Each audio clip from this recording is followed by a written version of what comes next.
Rogue Knight by Illuviar. 91, Chapter 25, Part 7. Phase 25, Breaking Dawn, =RK=, Part 7. Training Area, Royal Palace, Sundari, Mandalore. "Are you sure about this?" Obi-Wan asked. I put on my helmet, and it sealed with a quiet hiss, hiding my smile. I stood still for a few seconds until the armor's systems came fully online. Environment controls, shields, targeting assist, built-in weapons. More than anything, I muttered and started running a check on my weapons. A pair of heavy blasters, my dart launcher, grenades, 2 vibro knives in my boots, and of course my lightsabers. There's going to be a hell to pay. You know that, right? The Jedi sighed. There always is. At least this time, the prize is a worthy one. What about Master T and you? Or did you just pull my chain? Kenobi tried again. Nope. We did sleep together, and the sex was great. Still, that was all. Just sex at a moment we both needed to vent, under different circumstances.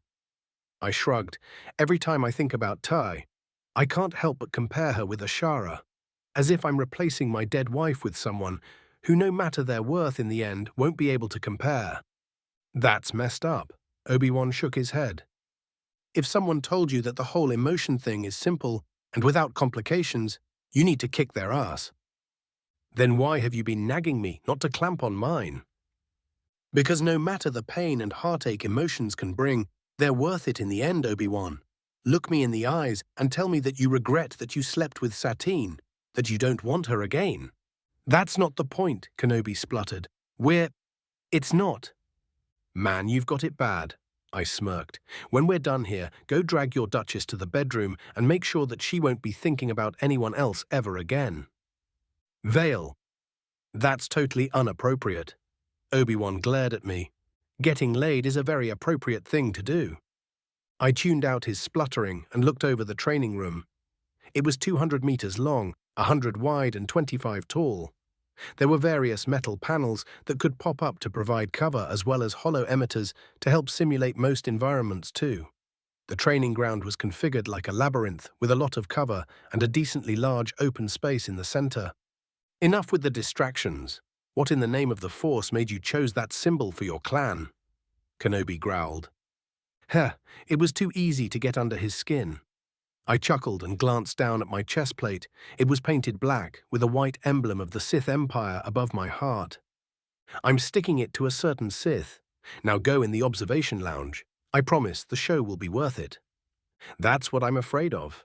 Do try not to kill each other. Obi-Wan sighed. It's a terrible idea. He trailed off and shook his head.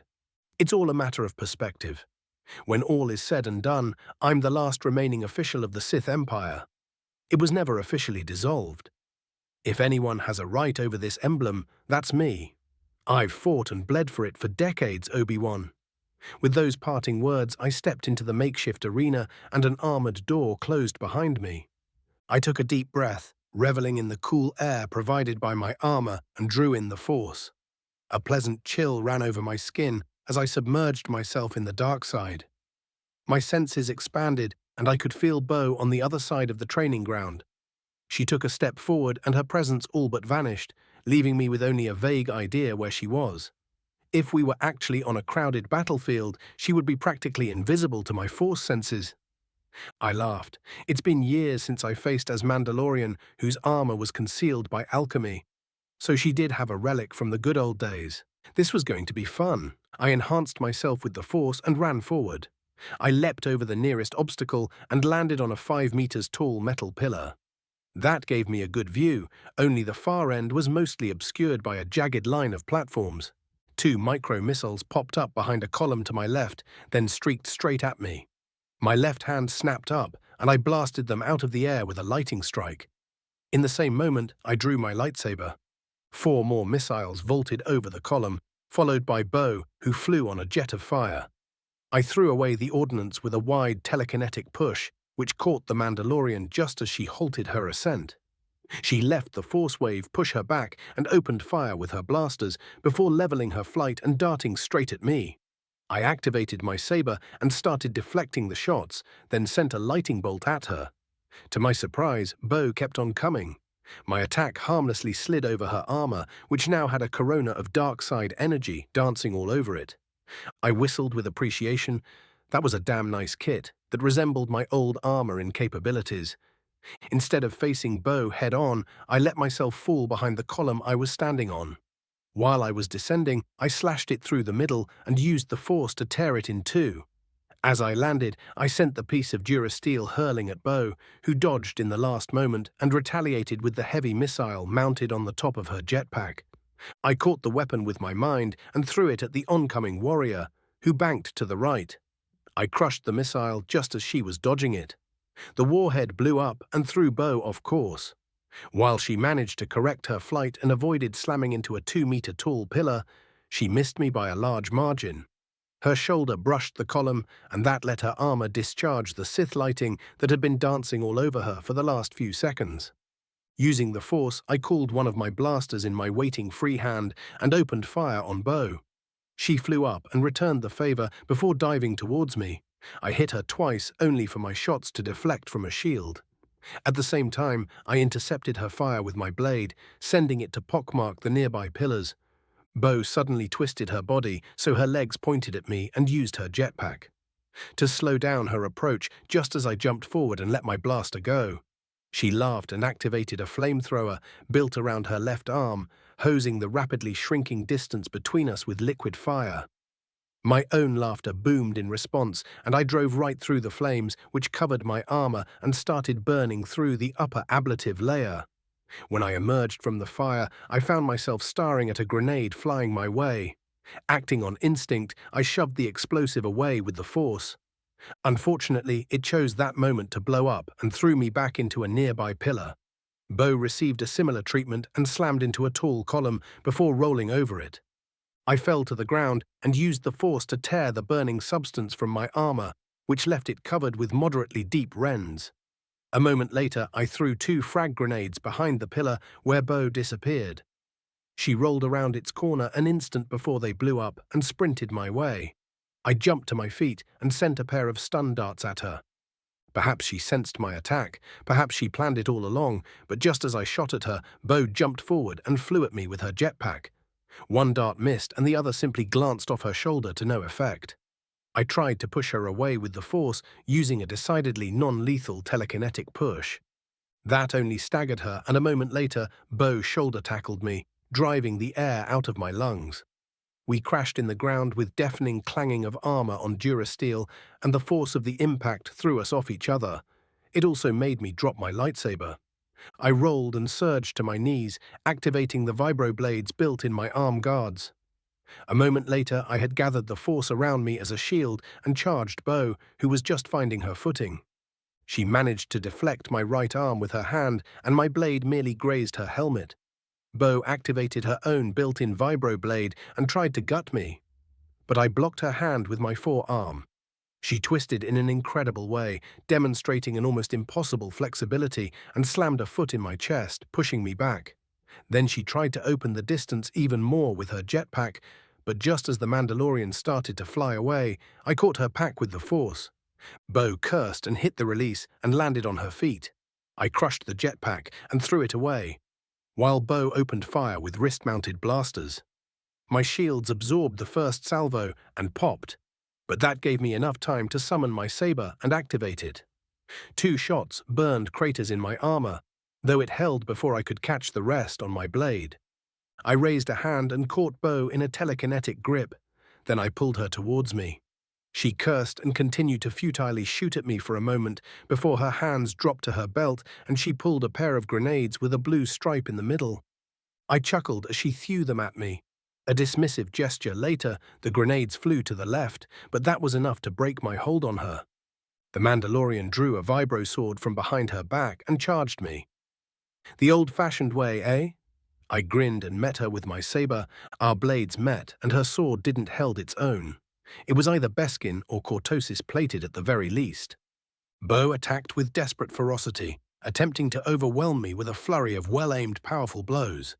I parried, deflected, or dodged her attacks for a few seconds, then went on the offensive. It didn't take long to figure out that while she was rather good, Bo simply lacked the experience with a blade to last against me for more than a minute or two. It was going to take that long only because I didn't want to accidentally maim her. She apparently got to the same conclusion. Bo suddenly let her sword go, activated her built-in vibroblade and tackled me. Acting on instinct, I slammed my lightsaber in her chest as she surprised me. Her armor started glowing from the energy it was deflecting and absorbing, but held as Bo slammed into me and raised a hand too for a lethal strike. I let my saber fall and grabbed her wrist a moment before she slammed her blade in my helmet. Bo tried to slam her other hand in my head and laughed when I caught it too. She opened her fingers to reveal a live grenade. Insane woman. I laughed back and released an uncontrolled telekinetic wave to shove her and the explosive off me. Bo landed hard a few meters away, and the grenade went off behind a low metal panel, which absorbed most of the blast wave. That didn't deter her. She was on her feet a heartbeat later and charged me again. Bo started firing with a wrist blaster and that damn flamethrower again. I drew deeply from the dark side, formed a shield from the force that absorbed the Mandalorian's attacks. I grinned under my helmet, and my heart raced faster and faster. I hadn't had such fun in a long damn time, and it was time to get close and personal. I called my lightsaber, activated it mid-flight, and used it to carefully cut through Bo's wrist blaster. She jumped back as the blade ghosted over her hand and left her with one less weapon. Before she could steady her footing, I used the force to tear out her flamethrower and threw it away with enough strength to shatter it on the ceiling. Dashing forward, I was upon her a moment later. Bo intercepted my fist with her arm guard and retaliated with a jab at my throat. I just lowered my head, catching it with the lower part of my helmet, something that I immediately regretted as my head started ringing. She went on the offensive, bombarding me with short, strong punches and the occasional kick aimed at my knees. I went on the defensive for a few moments, taking the hits on my arm guards or occasionally on my chest plate, before deflecting her next strike and tackling her with a force-assisted jump. We struck the ground hard, though it was worse for Bo, who had to absorb the impact of my armored bulk. We found ourselves helmet to helmet, and she immediately headbutted me.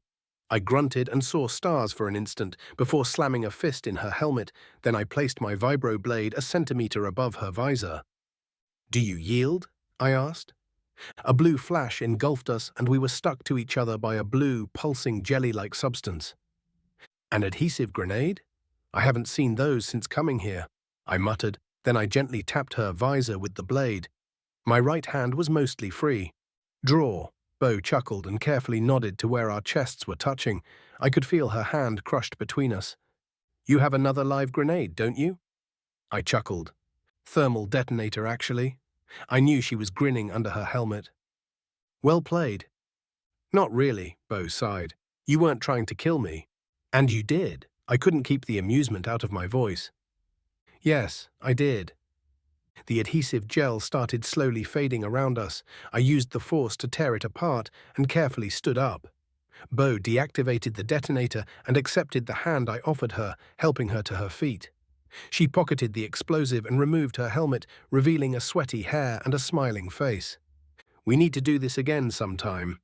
Bo chuckled. "Anytime you want." I smiled and removed my helmet, letting the smell of burning metal and spice hit my face. Her smile widened. "Come with me. We aren't done yet." She walked towards the closest door. "Is that so?" I followed. We fought with weapons and armor for a second time. Now we'll do it one last time, the Akani way. Bo purred. "Hand to hand, no weapons and armor." I asked to make sure. "No force tricks. I'm not a full Akani. I couldn't properly read you under all that metal, though I like what I saw." "So you can read emotions and feelings through combat?" "Not as well as my grandmother or mother could." She paused and looked over her shoulder. "But I can indeed." =RK, guest suites, royal palace, Sundari, Mandalore. Without armor to slow her down, Bo was incredibly fast. Her toned body moved like quicksilver. For every hit I could land, she delivered 2 or 3. She danced around me, weaving in and out of range, only to strike and fade away. The closest I came to ending the fight was when I almost grappled her a minute ago. though she slipped away thanks to sheet of sweat covering our bodies, and I got a nasty bruise for my efforts. It was awesome. I hadn't felt more alive in years. Bo laughed and dashed in for another strike, which I let slip through my guard so I could close the distance. Our bodies slammed into each other with I used my greater bulk to push her back into a nearby column. Bo nearly slipped away after she planted her elbow under my breastbone and drove my air out. I doubled over and used the position to slam my shoulder in her gut before she was able to knee me in the face. She grabbed my neck in a hold and squeezed. I slammed a fist in her side, leaving her breathless and freeing myself. That didn't stop her from kicking me in the knee and sending me stumbling to the ground. While I was falling, my hand shot up and grabbed Bo, pulling her down with me. We fell in a tangled web of limbs and stood there breathless for a few moments. Bo squirmed over me, trying to stand up, but I had none of that, and we ended up wrestling. Where my greater strength gave me a bit of advantage, that was all but lost by how sweaty we were. Then we somehow ended with B.O. straddling me, and I was holding her fist just above my nose. I quite like this position. I smirked. I can feel that. Bo's voice was a throaty purr. She lowered her head and our lips met. 92. Chapter 26, Parts 1 and 2. Phase 26, Requiem for Mandalore. =RK=. Part 1. Conference Room. Royal Palace, Sundari, Mandalore. Did you follow my advice? I asked Obi-Wan. The Jedi muttered something I couldn't hear and shook his head. You do look a bit disheveled and flustered, I continued. And you look like you went around with a Wookiee. Kenobi nodded towards my face. That would have been easier. I grinned. Last night was worth every bruise and cracked rib. Too much information. Why, didn't you play hide the lightsaber with Satine? Vale, you would test a saint's patience. Obi-Wan glared at me. If your Duchess is anything like her sister in bed, you have nothing to complain about. Vale, the Jedi hissed. Our banter was interrupted by Bo and Satine entering the room. My girlfriend wore her usual armor, though it was painted black and had the Kryze symbol painted on the chest instead of the Death Watch emblem. Next to her, Satine looked a bit out of place, clad in a suit of light green armor. The Prime Minister walked a step behind the sisters. The trainers just landed and will be arriving in a few minutes, Almec stated. Good, Bo? I asked. Right here. My girlfriend patted a pouch on her belt. All the data I have on Death Watch and what you took from the assassins. Splendid. So, Duchess, when are you going to make Obi-Wan here a proper Mandalorian? He's a stubborn Jedi, but I'll convince him sooner than later. Corrupting Jedi, sister? Bo smiled. I knew you had it in you. Shush you. Hey, I'm right here, Obi-Wan protested. If you need pointers on how to make him beg to become a Mandalorian, just ask. Bo continued undeterred. I'll manage, thank you very much. Satine muttered in a dry voice. General Vale, have you decided how to sell your potential change in status to the Republic? The Duchess decided to leave Kenobi alone. A few, Mandalore's critical strategic location, the potential to bring a whole sector to our side, a promise that the Mandalorians won't be turning on the Republic, among other things. We'll probably need some high-profile missions to prove our worth to the war effort. I think Mandalorian strike teams, augmented by Jedi going after strategic targets to either softer up or outright take enemy-held planets. Further trainers. The Republic is just beginning a huge expansion of the armed forces with non-clone personnel. That might work if you survive the initial backslash. There's that. In the end, we'll need to keep Mandalore intact for at least 2 months. After that, holding this world would be easier. I smiled. How so? Bo asked.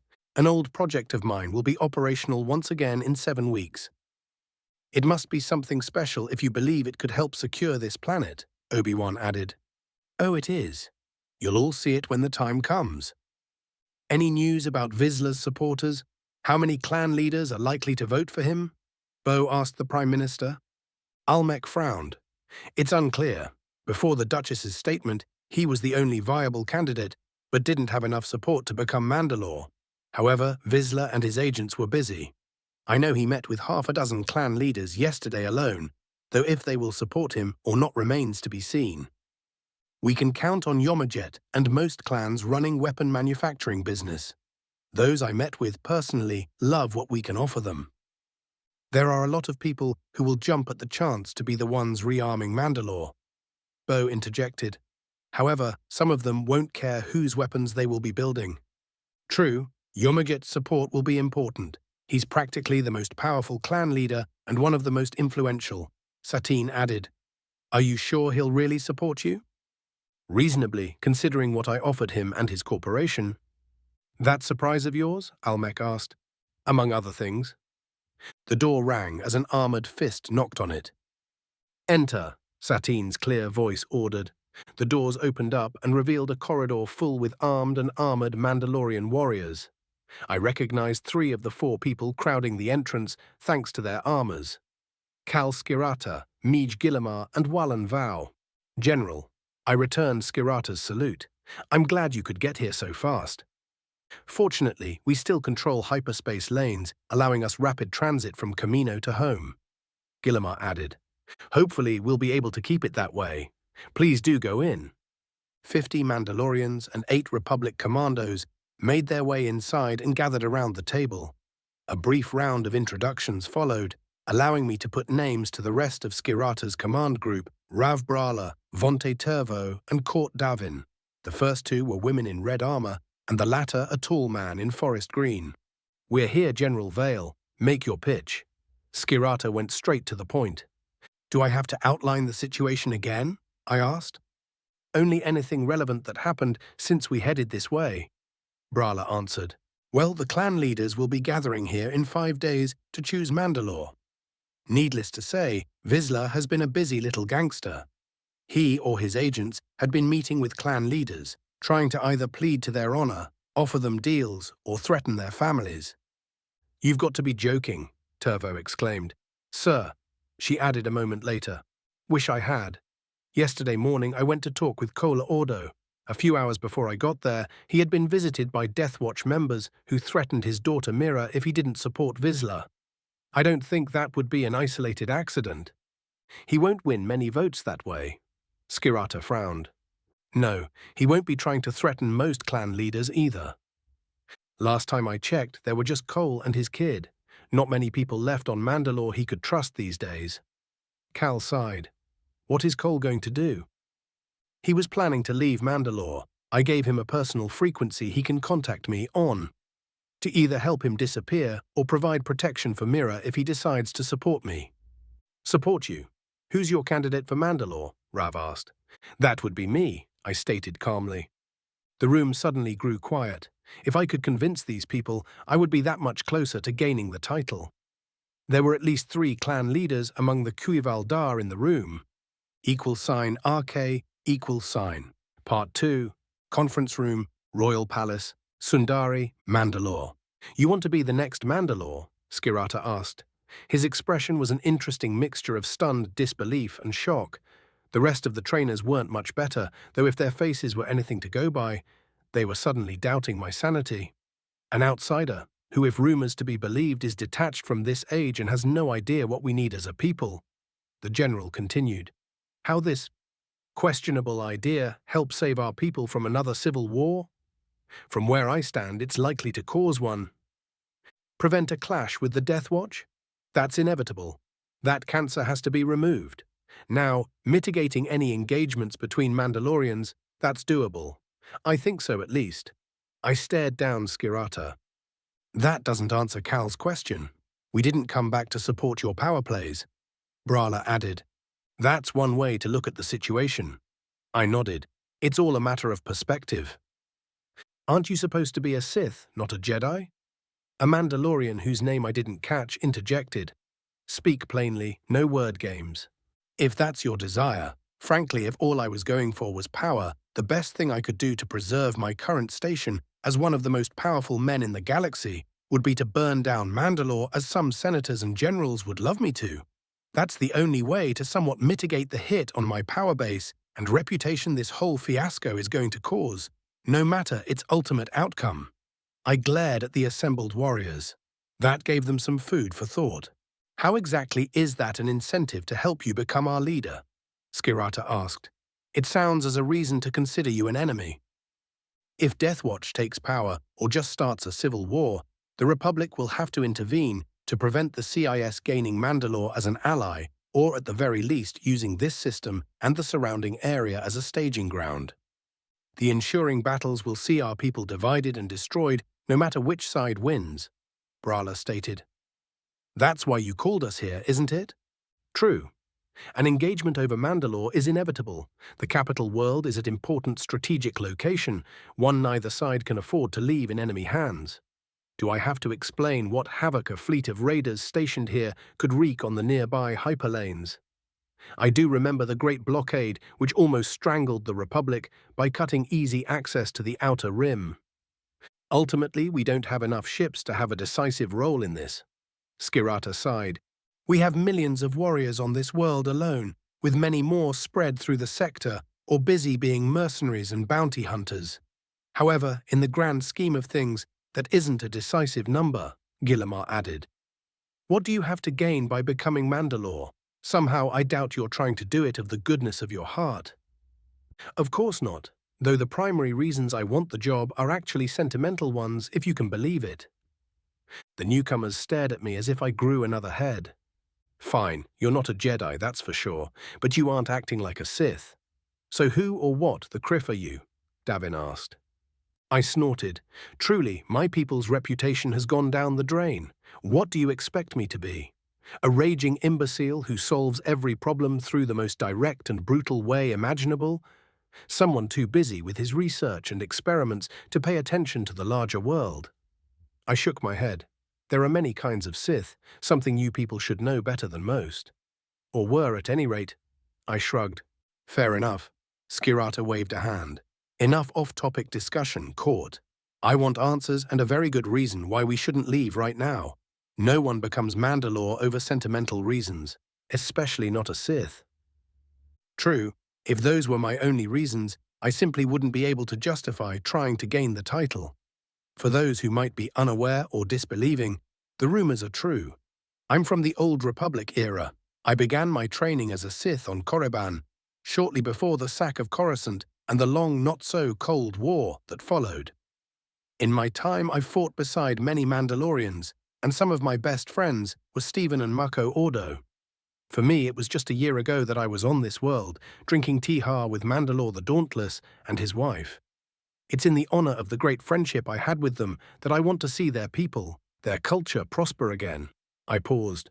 Most of the Koival Dar had looks of disbelief on their faces, while the rest kept their thoughts behind expressionless masks. Proof? Skirata asked. None that can convince you? I shrugged. How do I prove that I'm a Sith of old? My lips twitched into a grim smile. How do I prove that I am the Black Knight of folklore? Any proof you can give could be an elaborate fabrication. Brala sighed.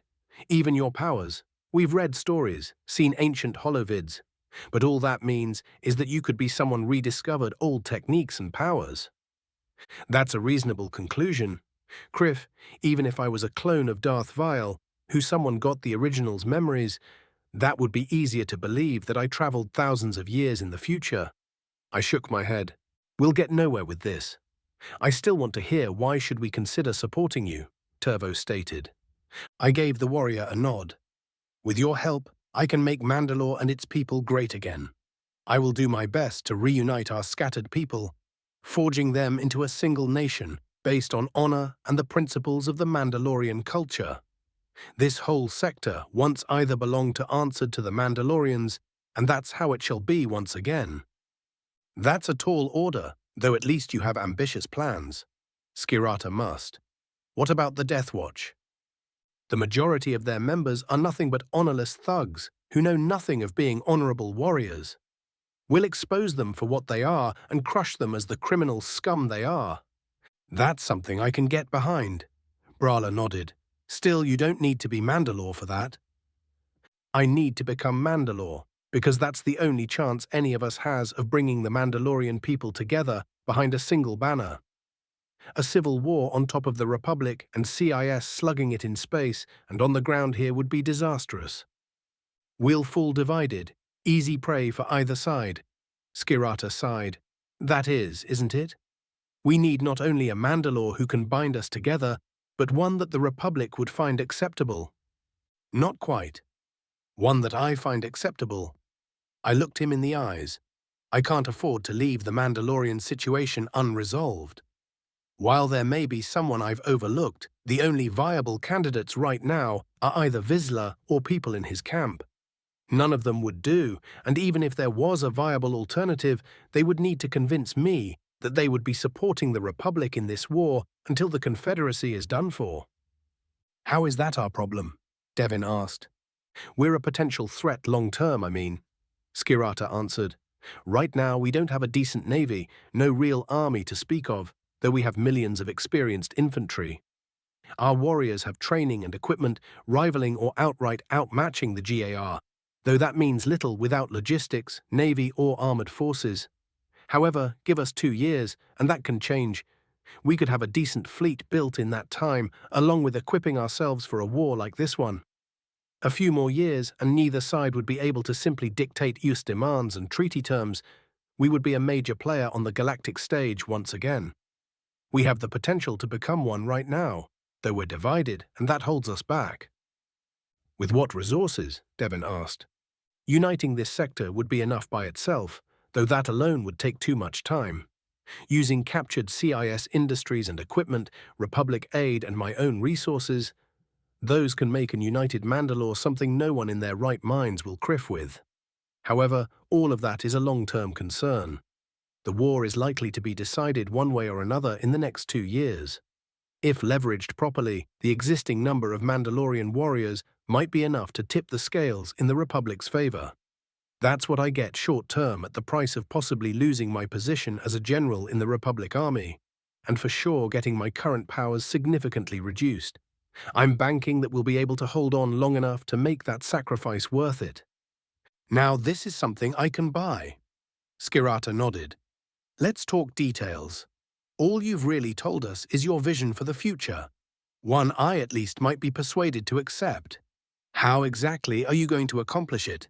How are you going to unite our people behind yourself? Good questions. 93. Interlude, The Confederacy Strikes Back 1. =RK, Interlude, The Confederacy Strikes Back 1. Council Chamber. Raxus Secundus, Confederacy of Independent Systems, Capital World. 3 of the most influential people within the council were gathered for this meeting. Shu Mai, the old Gossam, who had served as the president of the Commerce Guild for years.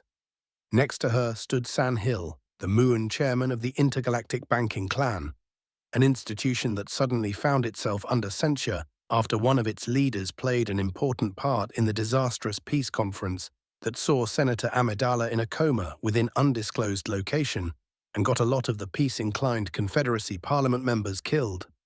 Last but certainly not the least was Trest Ilroth, the new Nemoidian viceroy of the Trade Federation. Thanks to the way their hive mind worked, he was their undisputed leader. Further, his ascension to the position was a good thing for multiple reasons. Chief among them was that Gunry's death had caused the Trade Federation to stop working until a new leader could be chosen and assume the position. The other reason was actually more important. Thanks to the way the Nemoidian hive mind worked, Ilroth was aware of his predecessor's dealings with certain Sith and deeply disapproved. Now he actually was in a position to do something, mainly thanks to a fluke.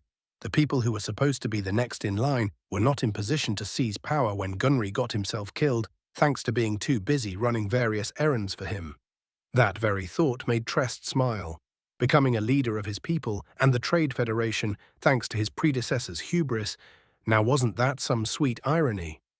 We're all here, Hill spoke quietly. You called us here, Viceroy. I hope it's important.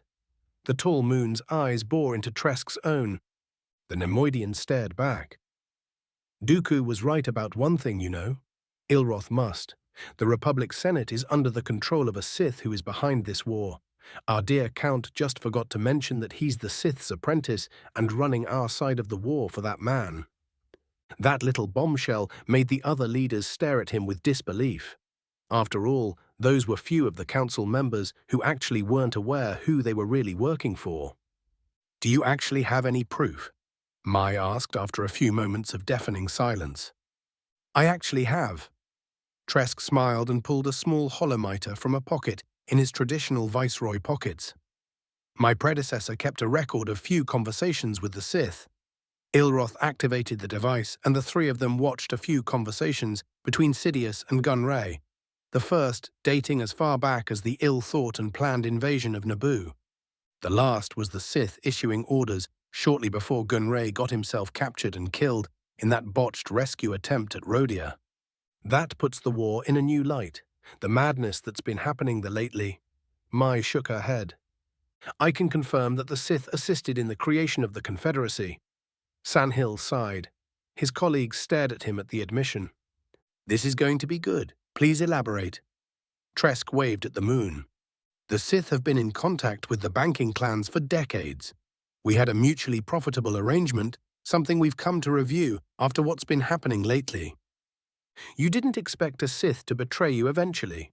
Mai snorted. The mutual profit was great. The moon muttered sullenly. It makes no sense to nationalize our assets within the Republic. And this Sith of yours has the power to prevent it? The Gossam female needled him. He's the criffing Chancellor Palpatine, of course he can. Hill snapped back. Palpatine, Mai repeated in a flat tone. Him, yes, San grumbled. That's my conclusion too, Ilroth added helpfully. The Presidente groaned and slumped back in her chair. It should be obvious with the benefit of hindsight, no? This senseless destruction of late, the wanton slaughter without purpose, aside terror tactics. It's something that a Sith of legend should be doing. Then there's this third one. Vale. He was unexpected, Hill interjected. As far as I knew, there were always only two ever since we were first contacted. It's the same for us, though until Naboo Gunray believed that there was just one Sith. So there could be even more waiting an opportune moment to reveal themselves? Mai asked. Two sullen nods answered her. Dooku will be arriving here tomorrow. Ilroth added helpfully. He'll want to reaffirm his position as a leader of the Council. Hill nodded. The Sith would bring us to run, and after their latest shenanigans, there won't be peace unless we win or lose our heads. Mai sighed. I trust that none of you want to be tried by a Republic court for mass murder and anything else they decide to throw at us if we lose. There won't be a trial if a Sith-led Republic wins, just a quiet execution, Tresk interjected. Some of us know too much, and the others could prove to be thorns in Palpatine's side once he's won. Well, then we'll have to make sure that the Confederacy wins this war, or we all hang. Mai grimaced. That's easier said than done, Hill stated. True. However, the new leader of the Techno-Union will be arriving tonight. He might not be in the Sith's pockets, or even if he's bought, we should try making him a better offer. Mai looked thoughtful. The four of us would have enough assets to make change, Tresk said. That might be enough to confront Dooku and survive. It's a deadly gamble you propose. Hill looked shifty for a moment. It's either that or we're all dead anyway. Do you really think that a Sith would reward us with anything but death once he has no more use for us? Mai sneered. It doesn't make any business sense. We could still be useful. You should have learned that by now, Hill. A Sith don't think like us normal beings. Ilroth sighed. The madness of the last half a year or so should be a proof enough. =RK=, Techno-Union Suites, Rexus Secundus. I see. Cleo Vombra, the cyborg chosen as the new leader of the Techno-Union just a few days ago, rasped. He was a humanoid who had all his visible flesh replaced by cybernetics, making him look like a particularly advanced combat droid, which made it impossible to determine what species he used to be. Those who knew him before the extensive augmentations would see little if anything left from the tall Zabrak in the hulking figure made of durasteel. Vombra's artificial eyes scanned the three Confederacy leaders sitting in his guest suite, an almost sterile room which could be mistaken for a particularly high-tech workshop. The only thing giving a lie to that distinction was the steel table in the center, surrounded by chairs that looked comfortable for those poor sods who were still mere flesh and bone instead of steel and cybernetics. That explains some of Tambor's shenanigans. The cyborg spoke in mechanical voice, which nevertheless could very well express his exasperation. From the Union's point of view, My predecessor's actions on Ryloth were a pointless waste of resources with nothing of real value to gain. And a lot to lose, he didn't add aloud. You're here for a reason, not to cry on my shoulder. Cleo's photoreceptors scanned the council members. We plan to move against Dooku tomorrow. If he's reaffirmed as our leader, the Confederacy will be done for. Ilroth stated. We too, as its leaders, you mean? Vombra gave out a mechanical chuckle that echoed within the room. Did any one of you ask the relevant questions? Can we win the war? Tresk did so. We talked about it. Hill nodded. While the situation is less than ideal, we have some untapped advantages. The way we've all fought on the cheap so far, Cleo asked, using low-quality droids and mere frigates as our main combatants. The mere idea was an anathema for the Union's foremans, yet they were somewhat content to pour more and more money into R&D. Liquid assets made free by not needing to produce armies of top-of-the-line droids and fleets of better ships. That was going to change. Dooku at least had a few decent ideas. What could those people offer the Union? True. It was Mia who spoke this time. We've used only our security forces so far.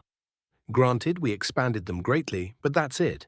We're well aware that when seeking to build them, we were more interested by cheap, good-enough solution instead of what is best. Can you afford enough of the best? Cleo asked the most important question. The three beings looked at each other, then Hill nodded. The banking clans, Commerce Guild and Trade Federation can finance the war for the next 3 years if we start mass-producing our various high-quality military units as well as various experimental designs. Our estimates are that the war would be either won or lost by the time we're about to run out of money and the economy is threatened by collapse. Barring enemy action against our infrastructure, Vombra asked. The credits would still be available, but the economy could collapse sooner in that case, Tresk added. So finally, you're about to open your bank accounts for the war effort. Cleo would have smiled if he still could. In a matter of fact, Dooku already ordered such a phased replacement of most of our current armies with better, more expensive models. The same for our navy, though it all would take some time and careful balancing. We're ready to pay for a victory. The price of defeat would be unthinkable. Hill grunted in grim acceptance. Then we might have a deal. The Techno-Union would have some conditions in order to support you. Let's talk business then. Mia smiled. =RK=. Interlude. The Confederacy strikes back too. Noon the next day. Council Chamber, Raxus Secundus. Confederacy of Independent Systems, Capital World. Count Dooku walked in, head held high. He knew that trouble awaited him within. The sense of unease he had all morning, combined with the heightened security he noticed after landing, were clear giveaways. The councillors were restless. The Sith had no doubt that they would demand explanations, perhaps even try to remove him from the position of nominal leader of the Confederacy, something that he simply couldn't allow. The Count felt unease, even fear, before he entered the familiar council chambers, which were much less so today. It took all his composure and years of experience as diplomat not to halt just past the threshold. The large room was much different than he remembered. The long table that dominated the center of the chamber was cut in half, and the councillors were sitting at the far end, leaving a quite large open space between them and the door. There were 2 platoons of commando droids standing at attention along the walls, flanking him, all armed with vibroblades. Further, Dooku could clearly see a hastily installed shield generators at the far end of the chamber, generators that activated with a quiet hum and separated the councillors from him with a thick wall of energy. Another platoon, armed with distinct sonic screamers, were behind the shield, ready to step between him and the table.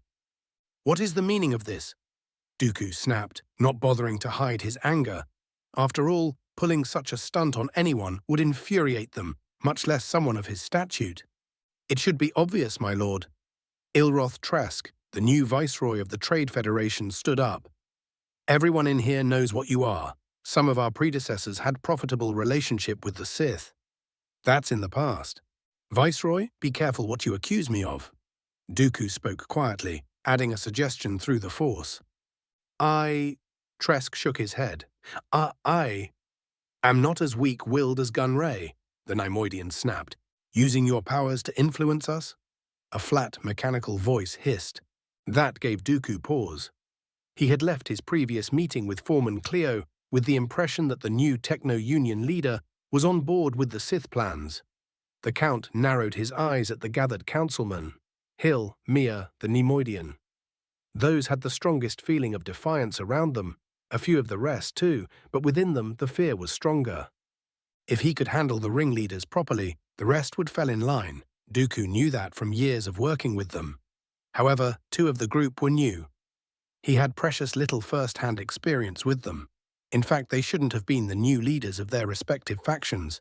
However, the chaos and unrest caused by the war conspired to push them forward instead of more manageable candidates. Dooku was determined to ensure that their replacements were going to be more tractable. "I'm unsure what you mean, Foreman Cleo." The nobleman answered calmly. He was more interested in the defenses set up around the room than in what the group of dissidents had to say. "Given all you've done for the Confederacy, some council members insisted to give you an opportunity to explain yourself." Suimiya spoke in a composed tone that didn't betray any of the anxiety she radiated. "What about everything he and his master did to the Confederacy?" Ilroth snipped. "That we already discussed," the Gossam woman shrugged. "This seems to be an inquisition." Dooku frowned at the councillors. "What am I being accused of?" "Being a Sith, engineering this war for your own profit and mishandling it to the deterrent of the Confederacy." Ilroth spoke with newfound confidence. "There was just one Sith a decade ago, the one my predecessor unwisely made a deal, the one who promised him that the Senate would be handled. Then there were two, an apprentice who died on Naboo. There appears to be two Sith these days, one master and one apprentice. So the council believed when I was a Jedi."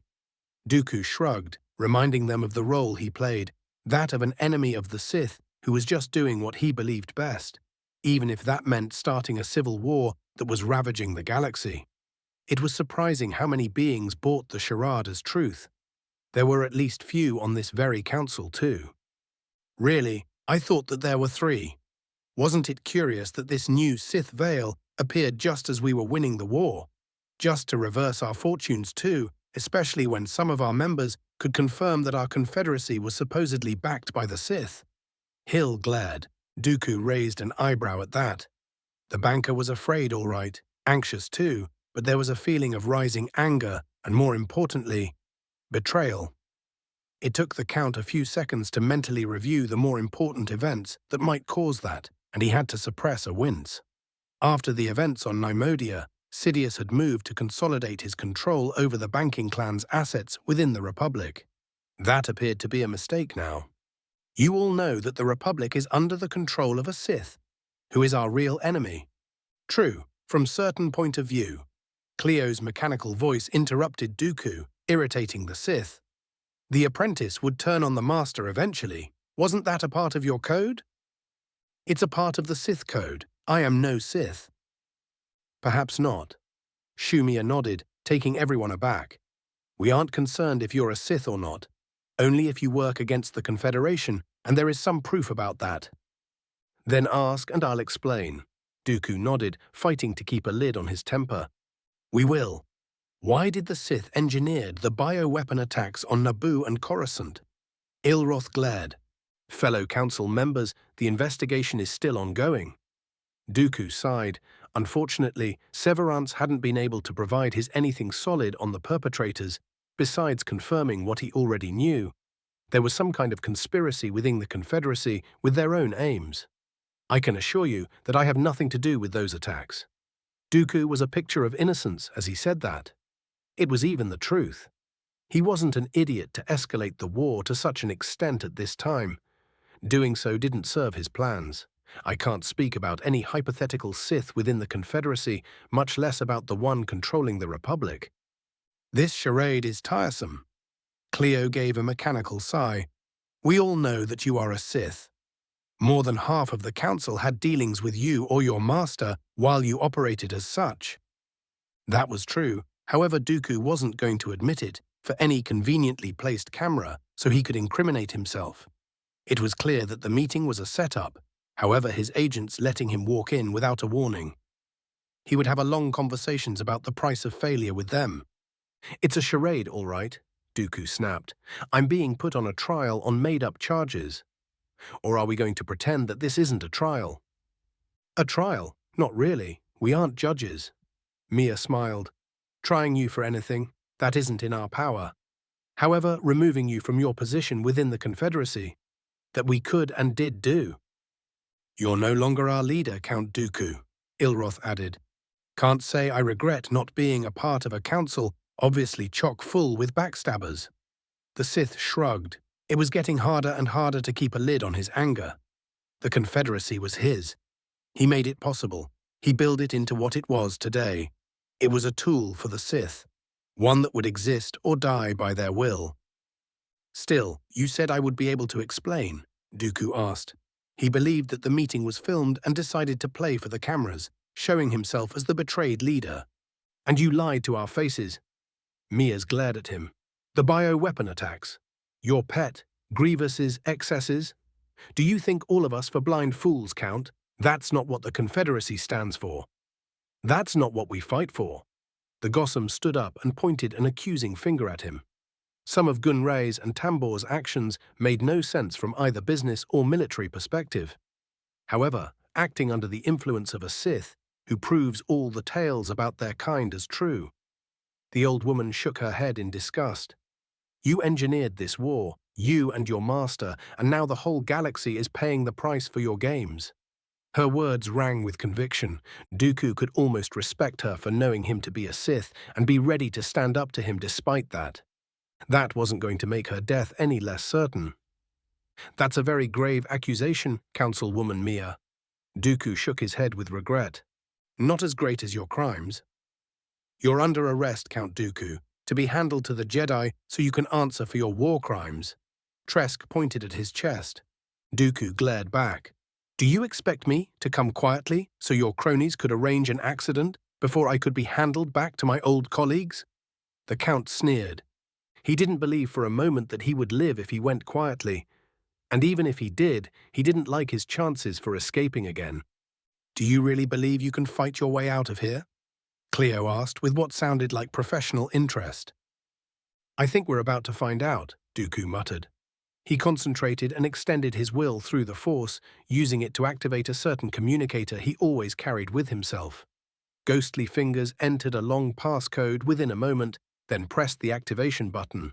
A long string of binary was emitted, the shutdown code built into the droid armies of the Confederacy. That was one of the contingencies his Masha and Dooku himself had prepared while planning the war. So it was to the Count's great surprise that only a handful of droids shut down. I was wondering if you would have a way to shut down our armies if everything I was told was true. Cleo must. It appears to be so. Thank you for providing us with the code. Get him. The foreman ordered the commandos. All but the shutdown machines were from his personal guard, built by his own specifications and having quite a different programming than the rank and file. In fact, almost all of the droids protecting this section of the city were made of personal troops provided by either him or his 3 co-conspirators, and as such were built and programmed differently than the frontline troops. 94. Interlude, the CIS Strikes Back 3 and 4. Interlude, the Confederacy Strikes Back 3. =RK, Council Chamber. Raxus Secundus. Confederacy of Independent Systems, Capital World. Dooku let go of his control, and he was engulfed by the rage he had been suppressing ever since entering the chamber. The Force itself rippled with the sheer magnitude of his fury as he drew on it like never before. His one good arm shot up and his power flowed through it, becoming a devastating wave of azure lighting that slammed into the droids to his right. The machines were just beginning to move towards him when the energy picked them up and slammed them into the wall before discharging into it. The fried commandos fell limply to the floor, yet that didn't deter the second platoon. The Sith simply smiled viciously, raised his artificial limb and opened its palm. A lance of crimson energy shot from it and speared through a pair of machines, burning through their armor as if it was a thin sheet of silk. Before the rest of the droids could jump on him, the Count leaped back and used the Force to call his lightsaber from his belt. The weapon eagerly jumped into his open hand and he caught it mid-air, then cut in two a machine that was a bit faster than the rest. Behind the shield, Foreman Cleo leaned forward. He was watching the spectacle with rapt attention while taking notes. Who knew when another Force user would need to be dealt with? The Techno-Union leader hummed with delight when the third platoon entered the fray by unleashing their sonic screamers from the safety of the shielded area. Cleo paid no attention to the rest of the counselors who were either watching the battle with sick fascination or were already whimpering wrecks, terrified that the Sith would be able to somehow get them. Dooku jumped over a slash and unleashed his built-in weapon again, slagging another droid. His saber moved like a lighting and stabbed the head of a commando before the Count landed and rolled aside just in time to avoid three machines that stabbed his former position. The Sith's saber snapped up, despite that he wasn't looking at the shielded part of the room. However, instead of deflecting a shot, a ripple passed through the energy blade and slammed into his side. The Sith staggered and leaped forward, straight into a group of charging droids. He became a whirlwind of slashes, stabs and punches, fending off and crippling the machines. However, if he thought that the droids would provide him with some kind of cover, he was sorely mistaken. The sonic screamers trailed on him and opened up again. The sound blasts did minor to no damage to the machines. The flesh and blood human fending them off wasn't so lucky. While Commando Chassis absorbed more than a few shots and Dooku dodged others with uncanny movements, other hit true. A blast caught his shoulder, another clipped a leg, then three slammed into his chest just as he stabbed a droid. Instead of falling down like a cut-off tree, Dooku glared bloody murder at the counselors and unleashed another wave of lighting at the remaining droids. He seemed unfazed by taking enough hits to knock out a pissed-off Wookiee. Yet, to say that he was unaffected would be a lie. His lighting attack was wilder, less focused, more narrow. While it caught three droids and hurled them into the shield, where they fried, the other two facing him narrowly avoided the blast. They wasted no time and charged the Sith who leapt to meet them. One machine went low, while the other aimed at his shoulder. The last remaining droids, another three commandos at his back, sprinted to enter the fray too. Given that he already dispatched almost 2 platoons, the 5 droids should have been easy to handle. That proved to be true for the pair in front. A red laser carved open the chest of one, while the lightsaber deflected at slash aimed at the knees, before flashing up and cutting the commando in two. Dooku made an impossible stop and whirled around to meet the remaining machines when he was hit again and again by screamers. Despite that, he used the Force to throw away a droid, then battered away a vibroblade with his artificial arm and slammed his saber into the chest of the offending machine. The third droid was upon him before he could disengage from his latest victim. Dooku tried to use the destroyed commando as a shield, yet despite his efforts, a flashing blade caught his biceps and opened a deep gash into his hand. While ignoring the pain wasn't hard for the Sith, that didn't help him when his hand stiffened and let go of the lightsaber. All Dooku could do was to jump back to avoid the vibroblade aimed at his face. He glared at the offending machine and raised his left hand. The Force was screaming constant warnings as the screamer shots kept on coming. But the Sith steadied himself for just a moment to aim, then fired just as something shoved his legs. It took him a moment to comprehend that the lance of coherent light missed the oncoming droid's head.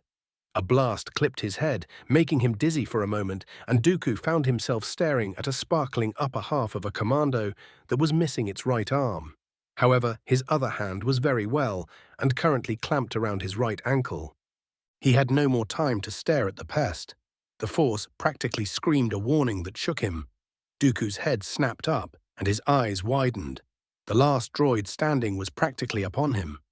The Sith used the Force to protect himself by hurling the machine away with as much strength as he could gather. That proved to be less spectacular than he hoped. Instead of flying and smashing against the far wall, the droid was merely staggered.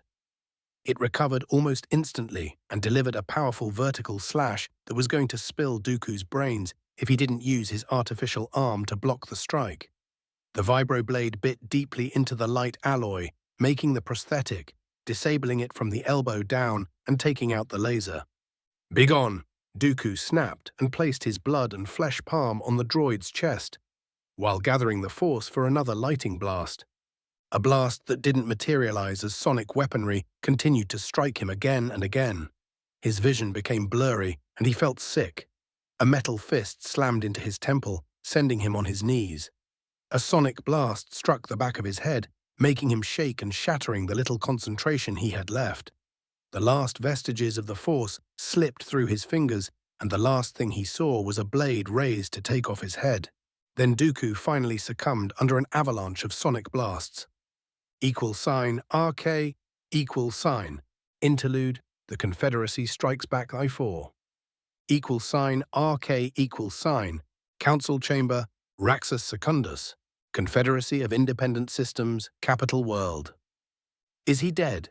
Shumia asked after the fighting ground to a sudden halt. She stretched her tall neck to look at Dooku, who was laying on the ground. The sole surviving commando from 2 whole platoons towered above the Count with a blade ready to split his skull. I think we need to make a decision, Cleo interjected. His synthetic voice was level as usual. Do we keep him as a prisoner? Something, mind you, we can't guarantee given this demonstration. The cyborg waved at the dozens of destroyed droids. Or does it finish the job? He pointed at the commando, which was obediently waiting for an order now that the threat was neutralized. If Dooku lives, he'll do his best to make sure we all die screaming. Ilroth added helpfully. I would have to agree. Hill sighed. However, delivering him more or less intact to the Republic might be a gesture they would appreciate. Besides, he's to blame for the terror attacks upon their people. The banker paused. Grievous, too. He'll have to be dealt with like the mad dog he is. Mia frowned. He's still one of our best generals. Tresk groaned. That's debatable. He's good at killing Jedi and terrorizing people. Winning actually important battles. The foreman trailed off. As far as he was concerned, Grievous was a defective tool that needed either repair or scrapping. One problem at a time. What do we do with the Sith? Tresk looked at the other councillors, most of whom were still stunned by the sudden explosion of violence in front of them. He's a bargaining chip. Sedate him and ship him to the Republic before he could recover. Mia glared at the Count. I agree. Hill nodded. That could prove a prudent course of action. The cyborg indicated his agreement too. I'm on board then. Ilroth shrugged. What about the rest of you? What do we do with that traitorous scum? The Neimoidian addressed the rest of the council. One by one, they started getting out of their stupor, and soon enough a shouting match unfolded. Enough! Cleo used his vocalizer to emit an ear-spitting shout. It's clear we were betrayed. His investigation, the foreman pointed at Dooku, was nothing more than an excuse to remove rivals or other obstacles to his plans. Unfortunately, we'll have conduct our own investigation to root Dooku and his master's agents in the Confederacy. But that can't be helped, unless any of you want to wait for them to arrange us some kind of unpleasant and final accident. Appealing to their self-preservation was a sure way to garner their attention, as he very well knew it would be. Ah, the weakness of flesh. Cleo at least could handle himself in a scrap if it came to that. What was the point of augmenting oneself if any idiot with a blaster or blade could pose a danger to you once it was done? Having a battalion of droids as a personal bodyguard sure helped too. He's too dangerous to keep around. What are we going to do now? Pasel Argente, the Kurivar magistrate of the Corporate Alliance, asked. He was one of the few others to keep their composure during the short battle. Anyone for killing him? Tresk asked. The rest of the councillors simply shook their heads. He sighed. Well, wrap him up, keep him stunned and heavily sedated, and send him to the Jedi, I guess. As for your question, the Trade Federation Viceroy looked at his fellow councillors. We need to get on top of this mess.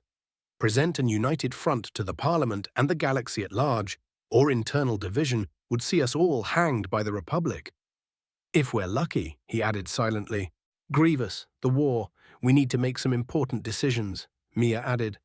Our armed forces had lost the initiative these last few months, not something we can afford. In 2 months, major batches of our construction would be coming online. The same would be true for the Republic 2 to 3 months afterward. That gives us a window of opportunity. If we seize and make a good use of it, that could set us up in a great position to win the war before the enemy could leverage their industrial advantages. Let's be frank with each other, we will have two such windows to win the war. In 2 months and about year and half from now. Unless we make a good use of them, the Republic would be able to bury us in ships after 2 to 3 years. I don't know what my predecessor and the Confederacy intelligence services had been telling you, but that's how things stand. The Trade Federation concurs. That's our estimate too, Tresk added. Same for the Guild analysts. Mia nodded. Our contacts within the Republic agree on that estimate. Hill finished. We'll have to consult with intelligence. But that sound right? Argenti agreed. That's not what we were told. Po Nudo, the former Aqualish senator, hissed. His eyes, two very huge and a pair of smaller ones, were darting all over the councillors. Then you were lied to. Tresk shrugged. It should be no surprise, really. Grievous first. Hill changed the topic. How do we deal with him? I had some oversight over his rebuilding. I can assure you, the man is unstable, though my concerns were overridden. The banker nodded at Dooku. Get him secured, Cleo ordered the droids. Stun him a few times first and keep doing it on regular intervals. Heavy sedation, too. Roger, sir. The LT commanding the intact platoon saluted and went on to carry out its instructions. Now that's dealt with. Cleo turned his attention back to the council. Grievous needs to be removed. Dooku was the one to hold his leash, and the man being a Sith explains the how. We don't have that going on for us, and I personally don't want that madman to bring his fleet here and try blowing us up from orbit. Removal, Tresk agreed. Within moments, the rest of the councillors voted aye too. When all was said and done, Grievous might have been feared by all, but he had no real friends or supporters in the room. Many would breathe easier without that cyborg hanging over their heads, something that the conspirators had been counting on while they planned this meeting. That leaves the war, Tresk continued. All of us have various talents, but we aren't generals or admirals. We have a certain lack of competent ones that could be relied upon right now. It's vital that we fix that oversight. Cleo nodded. A short-term solution would be to expand the authority of our tactical droids. Do remember that despite the name, most of them are perfectly capable of strategic planning too, though that function is usually restricted for various reasons. That said, we'll need to promote competent people to command and win, not merely execute terror attacks. We are a sovereign nation, not a bunch of terrorists, the foreman stated. I agree. This is a war for our future, not a contest of who could kill most civilians. Doing so as collateral damage is regrettably unavoidable, but doing it simply to terrify, that's sheer foolishness. After the bioweapons attacks, the Republic's resolve haven't been weakened, it's stronger than ever. I think we all can agree on that. Hill nodded. Besides, wantonly killing one's potential or even actual customers for no good reason. That was idiotic from any point of view, not just very bad business. While we'll be doing our best to find ourselves competent military leaders, the overall strategic goals of the war are ours to decide. It's come to my attention that they have been very vague for the past year. The foreman added, What do we, as the practical leaders of the Confederacy, want from this war? Simply independence, a total victory, and to replace the Republic. Simply destroy it. To force a change before reintegrating into a new Republic we can all live and prosper in. Those are questions we need to answer now. Doing so would determine how the war would be fought from this moment forward and what our commanders would need to achieve. That's all well and good in the long term. What about short term? The Republic forces had stopped our advance cold, practically everywhere. Nudo asked. One thing that I think we can all agree on is no more wasting assets on strategically insignificant systems if we can afford it.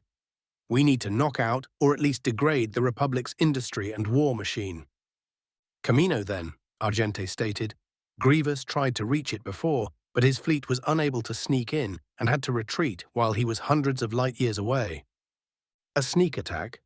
Right now, Camino is one of the most vital and well-protected places in the Republic. A mere sneak attack won't be sufficient to reduce that system unless we are willing to escalate the war to the last insane level. Cleo's artificial eyes blazed with green light. You're right, though. Camino needs to go. Soon. However, we don't have the expertise to plan such an attack. Who is our best admiral? Tresk asked. From the briefing I got upon assuming the position of High Foreman, I believe it's Admiral Duaningo, Cleo said and waited for the inevitable explosion. Ningo. That came Form Argente. He presided upon the greatest defeat that our forces suffered in the war. True. The cyborg calmly agreed. Any other commander, and don't forget that Grievous was present too, would have likely lost without crippling or destroying as much of the enemy fleet. You saw Dooku. What he did defies rational explanation. The Republic fleet that struck Geonosis was led by another Sith. Who knows that sorcery? Cleo spat the word as if it was the vilest of curses that man used.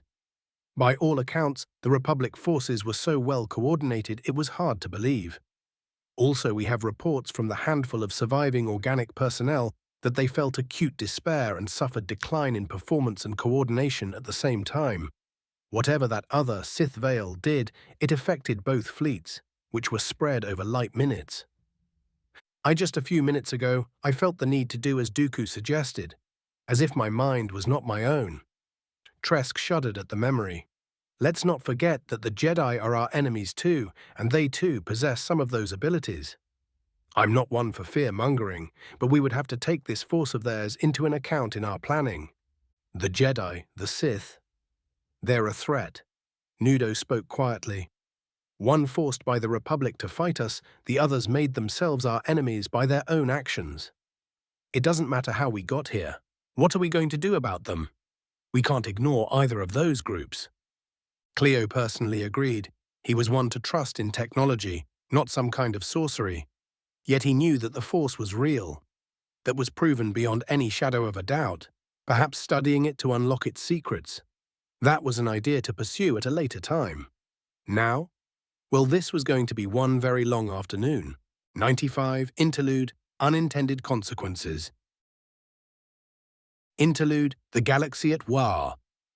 A GNN program.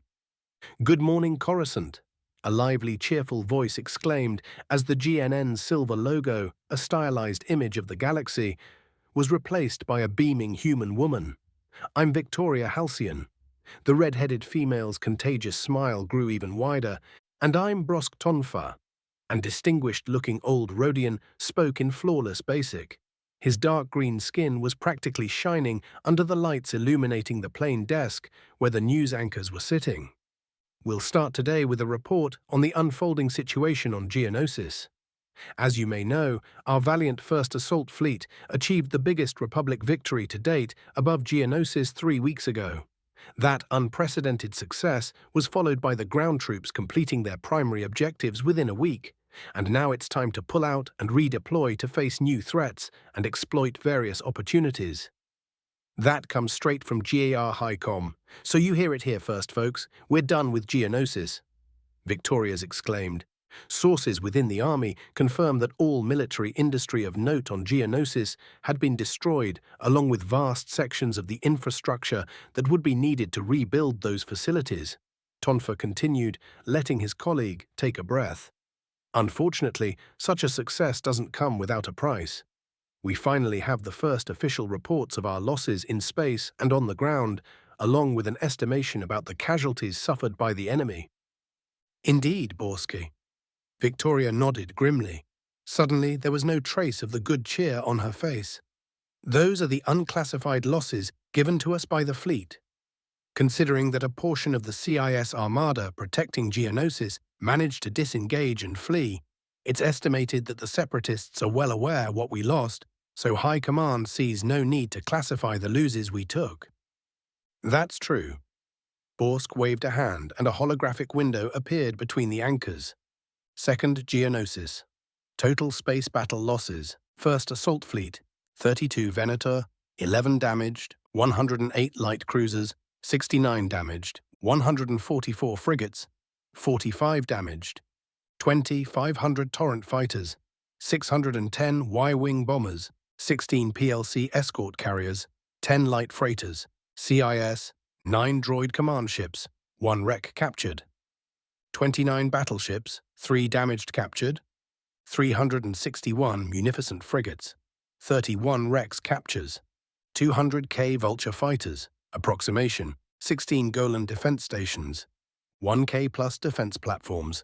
While the raw numbers do look awful for our side, Admiral Yularen, one of the commanders leading our sailors above Geonosis, commented that the battle was a stunning success, considering that both sides were nearly matched in firepower. The Confederacy had the advantage of being the defender and had bigger number of heavy battleships on its disposal. Tonfa added, "We spoke with our experts. A detailed interview with them will follow after we summarize the current events. They all seem to agree with high-com conclusions about the battle." Victoria finished. Yet, even in victory, the death toll is tremendous. While the number of dead sailors hadn't been released yet, given the quantity of lost and damaged ships, we estimate that the Navy lost somewhere between 200,000 and 300,000 souls, dead and wounded. Halcyon spoke quietly. The situation on the ground wasn't much better. While our boys and girls achieved everything they wanted, the GAR needed to assault multiple shielded strongpoints, which couldn't be reduced from orbit in a practical amount of time. While the heavy fighting is over, and as of today our ground forces are in the process of a phased withdrawal, the estimate is for 40,000 dead and at least 120,000 wounded. Brosk stated, "Given the heavy fighting and liberal application of orbital fire support, we estimate at least 60 million dead locals as either direct effect of the fighting or consequence of destroyed infrastructure and disrupted civilian logistics." This wraps our report on Geonosis. Victoria smiled brightly. Ever since our success there, the front lines have stabilized across the galaxy and the Separatists' advances have stopped. Unfortunately, that doesn't mean a lull in the fighting. Her smile was replaced by a vision of sadness as she continued speaking.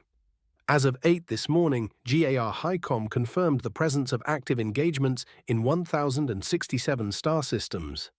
The lush world of Felucia is once again a battlefield, as the operation to liberate it from Confederate occupation enters its second month. Just days ago, 4 more clone divisions and an Arankar regimental combat team arrived to reinforce the army group under the command of Jedi General Alaya Sakura. An image of lightly armored Twi'lek woman brandishing a pair of blue lightsabers appeared. She was pointing at a line of advancing super battle droids and shouting at someone behind her. While the initial stages of Operation Freedom Strike were successful and the Liberation Force managed to secure a beachhead planetside, facing only limited resistance, the enemy forces on the planet soon rallied and made the advance of our army a slow and arduous slog through Felucia's jungles. Victoria said, "Next, we come back to Solust. 36th Independent Flotilla continues to struggle against Confederacy fleet elements intent of bombing Republic positions on the planet. As you may know, a month ago an indecisive space battle took place in orbit above Solust. Both fleets disengaged after losing their respective flagships and suffering moderate damage. Ever since then, there were skirmishes as both sides probed their positions. However, that came to an explosive end when Confederate reinforcements arrived and managed to land a droid army on the surface despite the fanatical efforts of the 36th. Borsk explained the situation. The 36th recently received a Venator division and their escorts as reinforcements, which allowed them to keep the enemy at bay for the time being, Victoria added. We're coming back to the situation at Molkala, which we covered at length just last night. Tonfa continued with the next system on the list.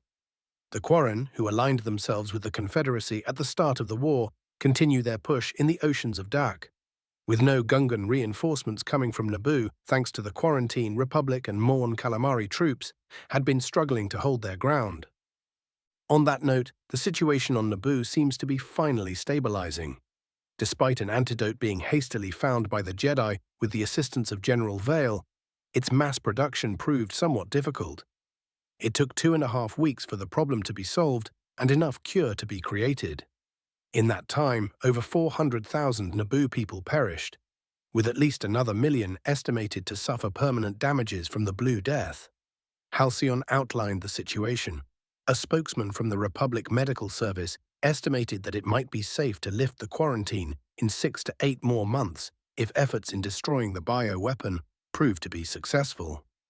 The political and social price of the attack on Naboo could not be overstated. With Senator Amidala, one of the most revered and respected leaders of the Naboo people, still in coma at undisclosed location After the disastrous peace conference on Cato Nemodia, we see a radical shift on the quarantined world. Some speculate that if the former Queen Amidala was around to provide moral support, then the Naboo wouldn't be abandoning their peaceful ways.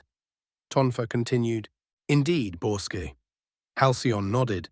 Last night, the Queen and her government finally bowed under popular demand. They authorized the creation of Grand Army of Naboo, as well as a system defense fleet. They also pledged their resources and support in the war with the Confederacy. It's a nice sentiment, Victoria. However, given the blow Naboo suffered, we won't be seeing any real help from them before the end of the year. They would have to rebuild and recover before aiding us in the war. Speaking about Naboo and Senator Amidala, the rumors appear to be true.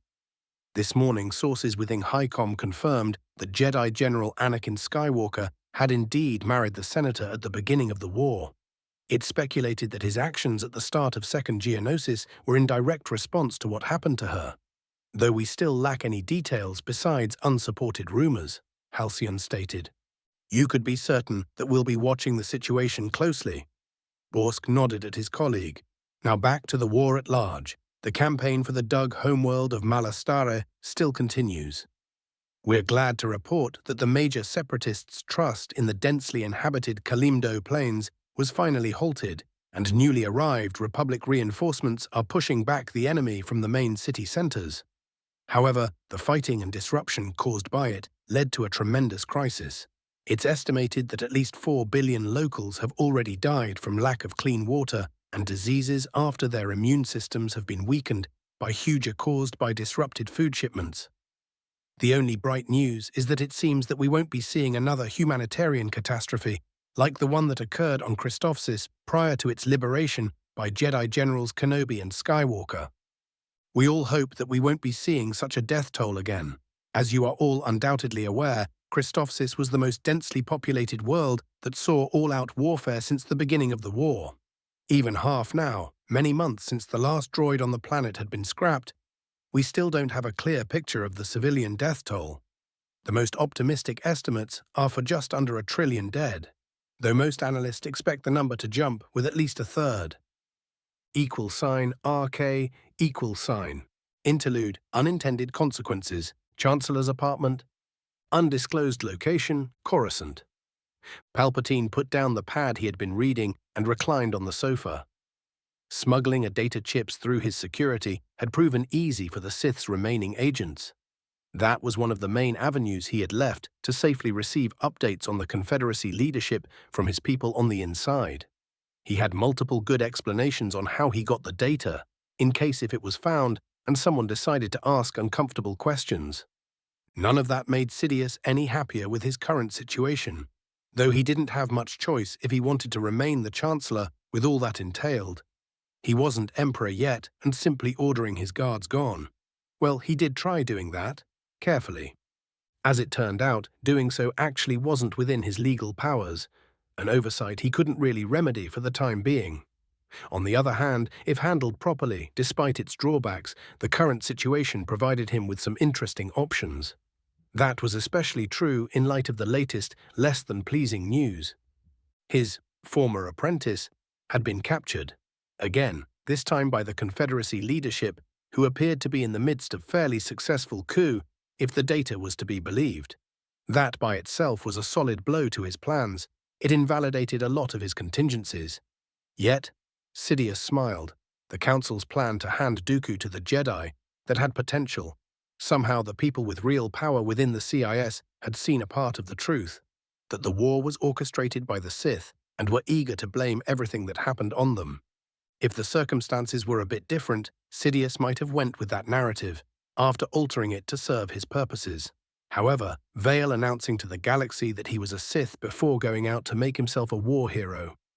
Well, that created a lot of opportunities that were unthinkable for even someone like Sidious just a year ago. The Chancellor picked up the datapad and went over the major decisions the CIS Council had made after they captured Dooku. Yes, that had possibilities. Palpatine removed the data chip, erased any trace of the data concerning the Separatists, and mentally went over the list of movers and shakers on Coruscant he needed to contact with instructions. For the time being, the CIS was lost to him. He would repay their treachery in time, but first he was going to use them to destroy what little credibility his real opponents had left. A few rumors, some pointed questions, Vale as an example, and Dooku as a focus of the Republic's hatred. Sidious's smile was terrible to behold. His failure of an apprentice was a former Jedi after all, and who's to say that the man had really left the Order? =RK=, CIS command ship Deathbringer, hyperspace. General Grievous stalked around the bridge. The cyborg was furious at the curt, almost dismissing way in which his latest orders were issued. Dooku hadn't even deigned to contact him in person, just a hastily recorded message with instructions and a demand to move as fast as possible. Oh, the orders themselves weren't the problem. Grievous was actually eager to follow them, for once. After all, they were what he wanted. A chance to deal with that bastard Vale once and for all. As a bonus, he had an opportunity to show the whole galaxy that its supposed premier warriors, the Mandalorians, were overrated in the extreme. To do that, the CIS general had a small but potent fleet, along with 4 Lucrehulk transports chock full with war droids. His forces, the small battle group at Mandalore, and the Death Watch ships, when combined, would be more than enough to crush the Republic and new Mandalorian forces in space, and then Grievous would have an opportunity to have his vengeance on Vale. However, even the anticipation of sweet, sweet vengeance didn't do much to soothe his temper. As 4 crushed droids could attest to, ever since his capture, Dooku had been particularly condescending, as if the Sith wasn't caught too, by pirates no less. What was worse, Grievous could feel that his aura of invincibility, the fear his name used to instill in allies and foes alike, just weren't the same. That made his humiliation of being delivered back to the Confederacy as a sack of organs floating in a stasis capsule even worse. The general needed to make a statement, to prove to the whole galaxy that his capture was a mere fluke, that he still was a terror among the stars. Making Mandalore burn would do as a start of a terror campaign that was going to carve the name Grievous in the history books. =RK=, Strike Force Delta, hyperspace. TK-51, the tactical droid in charge of a small Confederacy fleet, was busy. He was a part of a limited offensive aimed at bleeding Republic picket forces and taking out listening posts that guarded one of the approaches towards Camino. TK's battle group, a mere 10 munificent frigates and 3 improvised carriers, were supposed to take out 2 Venators with frigate escort. In short, it was a suicide mission for the tactical droid, one he had to complete successfully anyway.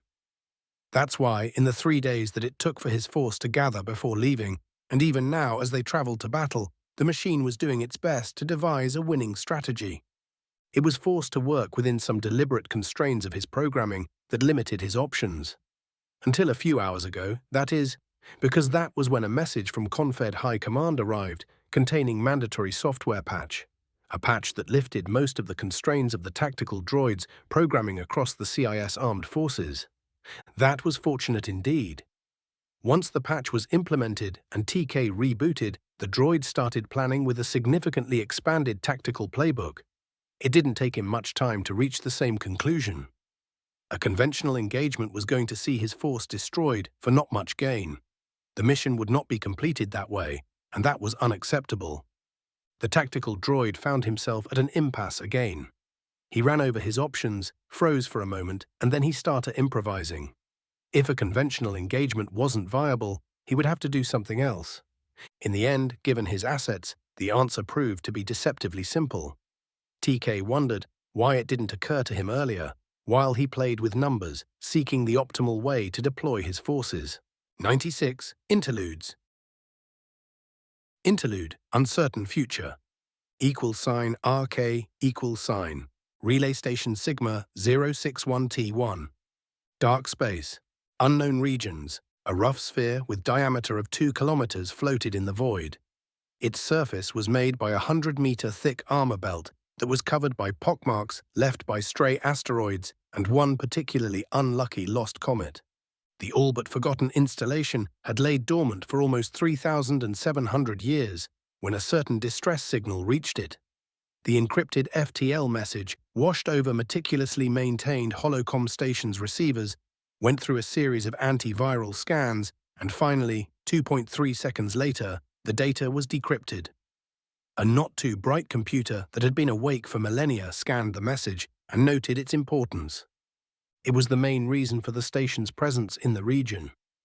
The ancient computer followed up its directives, booted up slumbering generators, and finally, a few hours later, sent an encrypted data burst to similar station, floating a few light-year from Drummond Cars, before going into standby mode while awaiting an answer. =RK, GNN Shenanigans. Good afternoon, Coruscant. I'm Brosk Tonfa, and this is Galactic Politics. Good afternoon. I'm Victoria Halcyon, and today we'll be discussing the latest crisis raging through the Senate. Professor Nindo Marathi and former Chancellor Finis Valorum. Brosk smiled to the cameras. It's good to be here. Professor Marathi grinned and waved at the audience. He was a quite charismatic Doug who was teaching political science in one of Coruscant's premier universities. I find it refreshing being back on Coruscant. Thank you for this invitation, Victoria Brosk. Valorum smiled and nodded at his hosts. He was wearing simple black robe and looked much older than his last public appearance on the capital world of the Republic. You're welcome, Chancellor. As most of our viewers probably know by now, what was once seen as minor troubles on Mandalore has grown into a large problem that resonates strongly even here, on Coruscant. Halcyon nodded to the cameras. Various senators called for emergency session tomorrow to discuss the Mandalorian crisis. Tonfa continued. This happens amidst a lot of questions and accusations. Indeed, Brosk, a large diplomatic mission led by Senator Bail Organa was supposed to leave for Mandalore a week ago, with General Vale attached as advisor and commander of their military escort. That by itself was source of some controversy, but little did we all know. It was just a sign of things to come. First, Senator Organa was delayed. His presence was needed in the Senate when questions were raised about Alderaan's support of the war that made his presence here necessary. However, that was not the end. The diplomatic team that was supposed to go to Mandalore was broken up and reassigned to deal with other issues, leaving only General Vale as the sole Republic representative to negotiate with the Mandalorian government. Then we learned about something even more irregular, Brosk exclaimed. The Republic ambassador to Mandalore had been recalled and in fact left Mandalore mere hours before General Vale arrived, leaving him as the sole person responsible for negotiating with Duchess Satine's government, Victoria stated. That led to a lot of accusations within the Senate, rumors of a setup and even conspiracy theories. Brosk nodded vigorously. What do you think about this strange situation? What's your analysis? Victoria turned her attention to her guests. You have more hands-on experience with the inner working of the Senate, so let's start with your opinion, Chancellor. Well, Victoria, this is a thorny issue. As you noted, the sequence of events that led to the situation on Mandalore is highly irregular. While negotiations in the name of the Republic aren't necessarily carried by the diplomatic corps, we've used Jedi in the past as ambassadors with great success. It has been a long, long time since a serving general of the Republic military has held such a position. Given the Mandalorian culture, outside the new Mandalorian faction, sending a decorated military officer as a part of the diplomatic team makes sense. I can even see how some people might think that letting General Vale be in charge of the negotiations could be beneficial in this case. True enough, we're talking about Mandalorians here. They respect only power. Professor Marathi grumbled. What about the rest? That was the most obviously underhanded setup I've seen. Valorum sighed and nodded. Certain parties within the Senate and the diplomatic corps need to answer some very pointed questions. Do you really think that's enough? Valorum, you're singing the same tune you did when you were the Chancellor, and we saw how that ended. The Senate did nothing, Naboo remained occupied until the locals managed to kick out the Trade Federation and you lost your position. Do you really believe that the Senate would actually solve this problem? It's clear to anyone with a pair of brain cells to rub together that this whole Mandalorian crisis was engineered to tarnish the reputation of a Republic general. It is obviously an attempt for political assassination that might yet succeed, and I don't really see the Senate doing anything to stop it. What do you want to happen? Do you really want to see the Republic throw away its democratic principles? the rule of law, all in the name of expediency? While the Senate is less efficient than we all want it to be, it's still much better than the alternatives. The Confederacy and what they do should be proof enough for that. If the Senate was actually a functioning institution, you might be right, Chancellor. As we've seen again and again, that's really not the case.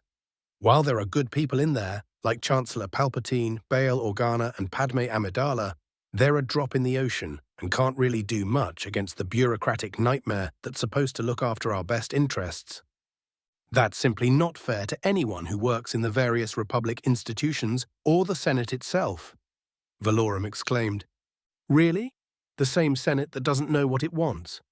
My sources tell me that about half the senators want to see Mandalore burn for things that Mandalorians did hundreds or even thousands of years ago. The rest are ready to crucify General Vale unless he delivers the Mandalorians as staunch allies against the Separatists. No matter what the man does, there would be thousands of senators after his head when he's saddled with a job he shouldn't be doing in the first place. Once again, the Senate proves for all to see that it's a viper nest more interested in small-minded power struggles than the good of the Republic. Perhaps we should take a short break so we can all cool down a bit. Victoria smiled. Here's a short message from our sponsors. $RK. Interlude, the Confederacy strikes back, V Strike Force Delta, hyperspace. It was almost time. In mere minutes, TK-51's forces would leave hyperspace and engage superior enemy. The tactical droid went over his plan one last time, making minor readjustments in a futile strive for perfection. The plan was rather simple, though actually executing it successfully was going to be anything but. According to TK's programming, the whole idea was a glitch-induced madness that couldn't work. Well, at least that was the case before the latest software patch widened his horizons. The tactical droid gave out an electronic sigh. He had a plan one that might even work. However, he couldn't help but wonder which part of his programming was right. The good old tactical protocols he had been using ever since coming off from the assembly line, or the new possibilities which were now unlocked. There was only one way to be certain, putting his new ideas to the test. For the first time since he came online, TK-51 felt apprehensive, almost confused. The world used to be simple, the tactical problems with obvious solution, though up until not he always had enough troops under his command to get the job done. Unfortunately, this wasn't the case, and TK-51 found he hated improvising. The droid checked his internal clock and sent the last plan adjustments to the rest of the battle group. Just a few minutes and they would leave hyperspace. Then he would become a glorified observer with very little to do. TK-51 found the very idea disturbing, even if he had been in the same position multiple times without issue. He needed to have his programming examined, the droid decided. The latest patch was to blame for these strange feelings he was experienced. TK was sure of it. $RK. TK-51's small fleet dropped from hyperspace 10 light seconds from the estimated position of the enemy picket. It took the sensors precious seconds to scan the surrounding area and pinpoint the location of the enemy. 2 Venator cruisers and 4 frigates were slowly flying through the void, mere 4 light seconds from the Separatist forces. The enemy was on the right flank, moving at an approach vector at 45 degrees. The Separatist fleet quickly reformed, putting a phalanx formation at the vanguard, consisting of 6 munificents with skeleton crew, and 2 of the bulk transports converted into carriers. They were already accelerating towards the Republic ships as fast as their engines could carry them, by the time the enemy shifted formation to meet them. The Republic cruisers launched their complement of fighters and bombers, which took defensive positions around their motherships, while TK-51's vultures remained on the hulls or in the hangars of his ships, seeking a bit of safety from the active Guardian systems of the enemy. While the battle groups were hurling at each other, the navigational computers of the Separatists' force were busy crunching coordinates for various hyperspace jumps. The first calculations were done mere moments before the 2 fleets entered extreme energy weapon range from each other. A moment later, the CIS Vanguard jumped, disappearing from real space for an instant, just to reappear mere 20,000 kilometers in front of the Republic ships. The 2 groups of spacecraft had mere moments to react, something TK-51's forces were already doing the moment they exited hyperspace. There was time enough for a single salvo, which slammed into the Venator's shields before both cruisers slammed into a modified cargo hauler each. The massive, yet much more flimsy-built transport disintegrated on impact with the armored prowls of the capital ships before their reactors breached and blew up. For a few seconds, the cruisers were engulfed by an expanding field of plasma and debris before they managed to plow through. What emerged was a far cry from the two proud Venators that were ready to blow up the separatist forces daring to engage them. While the heavy armor of the cruisers held and kept the ships largely intact, the same couldn't be said for the multitude of weapon emplacements and sensors that were all simply shredded by the debris of the two transports. Within moments, the very good odds for the Republic force turned into a suicidal charge into the guns of 10 munificents. Only one of the frigate captains could react in time.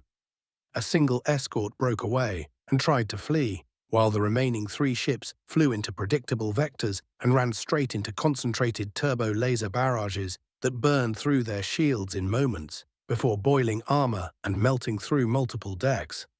Execute Stage 2 and someone take out that frigate. A mightily pleased TK-51 ordered. A moment later, the rearguard, containing 4 munificents and a single carrier chock-full with droids, accelerated towards the crippled cruisers. The tactical droid had no intention of destroying the Venators. Instead, he planned to capture the ships and do his best to have them repaired. With a bit of luck, Command would let him keep his prizes. TK-51 would have smiled if he could, as swarms of vultures launched from his ships and went after the remaining enemy small craft. 97. Chapter 26, Parts 3 and 4. Phase 26, Requiem for Mandalore. =RK=, Part 3. =RK=, Hangar, Royal Palace, Sundari, Mandalore. It's good to see you again, Captain Trek. I returned the salute of my chief Black Ops operative. You come bearing gifts, I see. I waved at the transport landed behind the clone. We were into one of the private palace hangars, a large one that was mostly empty if you didn't count a pair of air cars parked at the far end. It was a good place to unload some sample of the gear I could provide the Mandalorian corporations, along with a present for my wife-to-be. On that note, I was going married tomorrow, no matter what Skirata and his buddies decided to do. For the last 2 days, they were busy debating over supporting my bid for Mandalore or not. At least very few of them had any qualms on taking part in planning the downfall of the Death Watch and taking part of the fun. When the time comes, General, we brought the hardware we requested, and I have a briefing ready that covers the more sensitive matters you had us handle. Trek nodded. Good work. Have your men unload the cargo and follow me. A few minutes later, we were on board the transport, sitting in its small cafeteria, which was swept clean for any surveillance devices. Nevertheless, I used the Force to make sure we won't be overheard. We sat around the smaller of the 2 tables over a cup of caf, and my man started speaking. First failsafe. Trek stated that was the project to establish a few hidden colonies where Force sensitives could be kept safe along with their families.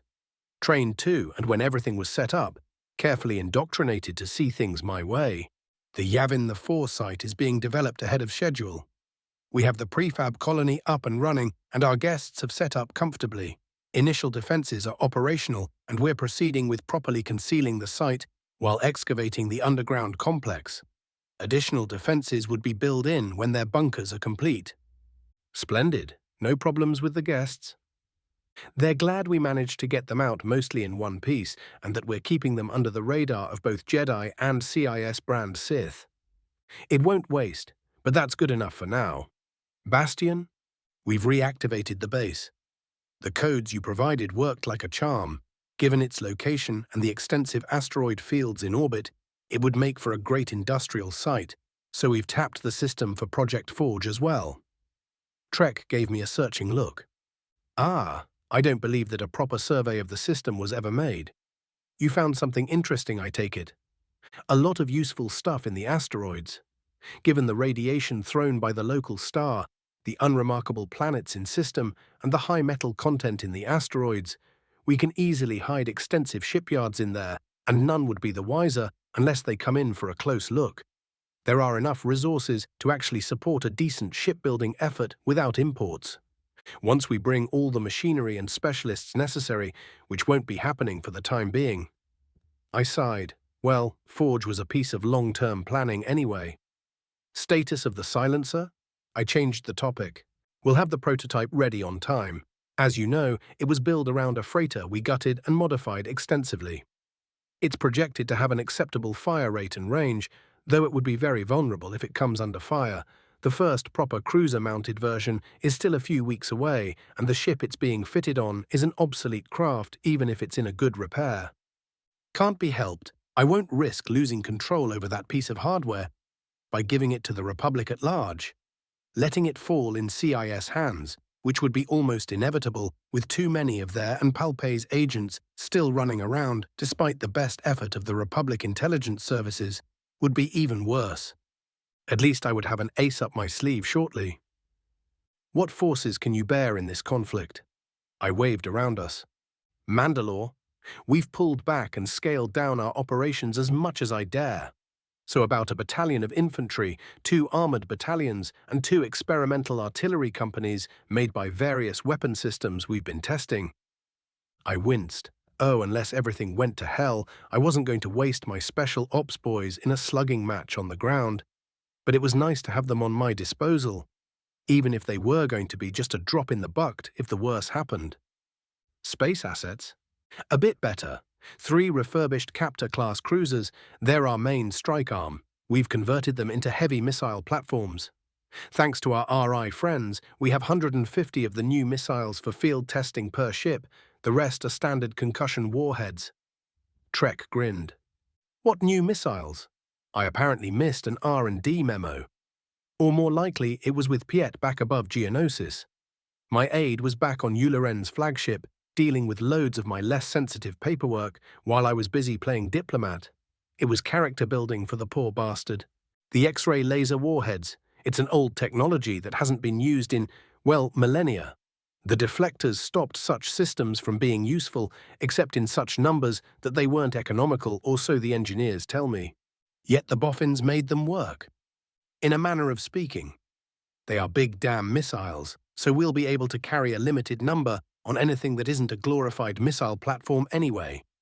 Have various problems that still need ironing out and are quite expensive to make useful against modern ships. Trek trailed off his recitation. But some testing apparently promised good results, so we were tabbed for field testing, a limited production run. The new missiles have the potential to significantly extend engagement range or give us much more potent alpha strike capability if used to augment a fleet's firepower. While they last anyway, the big bonus is that the laser-head missiles would be much less vulnerable to Guardian interception and the like, which can be useful if the weapon works as advertised. Once we're done, you're to go speak in person with Pelion and brief him on what you have available. He'll be in charge in space unless heavy reinforcements can arrive. Understood. I had only mentioned the idea of laser warheads for missiles in passing while talking with the R&D people, only to be assured that while they were useful when deflector technology was still immature, the thing were more than obsolete nowadays.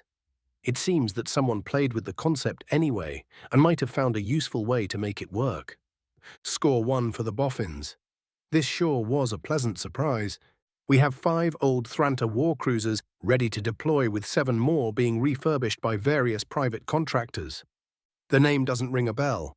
I raised an eyebrow at Trek. Alderani-built escorts, 350 meters long, 5 heavy turbo laser cannons, 10 laser cannons, decent shielding and speed for ships of that size. Our refits have Guardian installed along with disposable missile pods, which makes the ship quite sluggish. But I believe the increased firepower is worth it. We'll see how they'll handle. Have you used them in combat? Only shakedown cruises and weapon testing. The captain shrugged. We have 8 frigates of various origin as escorts, and that's it, sir. That's great work, given what you started with. Does that explain where most of my funds went? Along with some investment in various shipbuilding and industrial corporations. Trek nodded. Just as you ordered, sir? Well done. How does the search go? I asked. We've cleared about 50% of the facilities you can remember. A lot have been either destroyed or looted. Some have their support and stasis systems fail, making almost everything useless, though we continue to find mostly intact sites. We've already recovered enough small arms and light vehicles to outfit an army. Most of the heavy equipment requires extensive maintenance, and in some cases either upgrades or partial rebuilds to be useful. A lot of the high-end armors we've recovered are better than almost everything, but custom-made suits we can find on the market today. We've been throwing them new paint job and plan to use them with your permission. Small arms and shields should be okay. Keep the armors in reserve until you find a way to make them less distinctively looking like Imperial kit. That goes for the heavy equipment too. Understood. On that note, we would need a few orders of magnitude increase in support personnel if we're to make most of the recovered gear useful anytime soon. I'll see what I can do. We'll be looking for help from RI and their colleagues too. I take it you haven't recovered anything of real note besides the chips and what we'll be providing the Mandalorians with. Unfortunately, no, General. We hit 3 sites that should have contained the good stuff, as you put it. However, one was destroyed, one looted, and the last had its support systems fail and was partially breached by an earthquake when we reached it. The sensitive data and gear had been destroyed, as the primary vault purged itself. A pity. When will you able to send teams in the heart of former Imperial space? About a month. We've been hitting the sites easiest and fastest to reach as ordered. That would have to do. Carry on. I have another meeting with Skirata to attend. I finished my CAF and stood up. =RK=. Part 4, General Vale's Quarters, Royal Palace, Sundari, Mandalore. Obi-Wan, what am I to do with you? I shook my head at the morose Jedi sitting on my couch. Kenobi sent a glare my way. It's your fault, I know it, he grumbled. Well, I might have mentioned something about that to Bo. I trailed off and smirked, before sitting in an armchair facing my guest. Satine thought that it was a splendid idea, the Jedi bemoaned. It is. I nodded sagely. If I was going to take one for the team, no matter how enjoyable or useful for me it was going to be, I was determined to rope in Obi-Wan too. Misery and marriages loved company. You said yes, right? When Kenobi didn't give me a nod or other sign of confirmation, I became mildly concerned. He was one of the more reasonable Jedi, and I've been corrupting his lifelong indoctrination for months, so… Criff, he didn't, did he? Kenobi. I trailed off. I told her I needed time to think. Obi-Wan muttered, Oh boy, Criffit, I was a Sith and a general, not a criffing relationship counselor. How the hell did I find myself in this position? Obi-Wan, I'm well aware that most Jedi don't know how to deal with the opposite gender when feeling and all that stuff are concerned, but I had the vague impression that you had more than a few brain cells to rub together. What the criff is there to think about?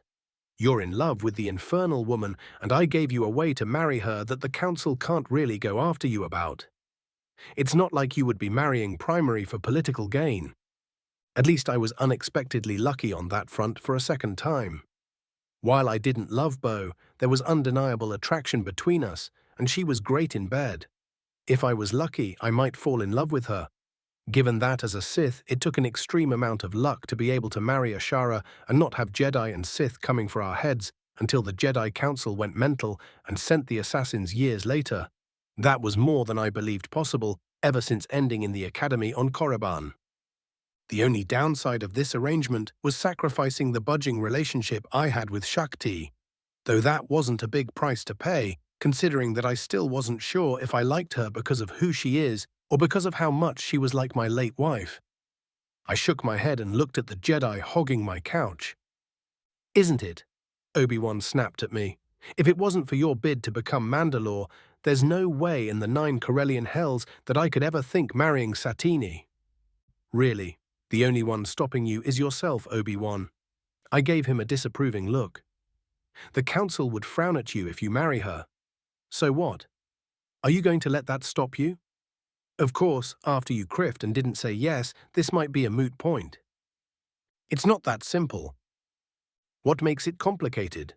Will you stop being a Jedi? Will you stop protecting the Republic if you marry? I groaned in exasperation. Jedi.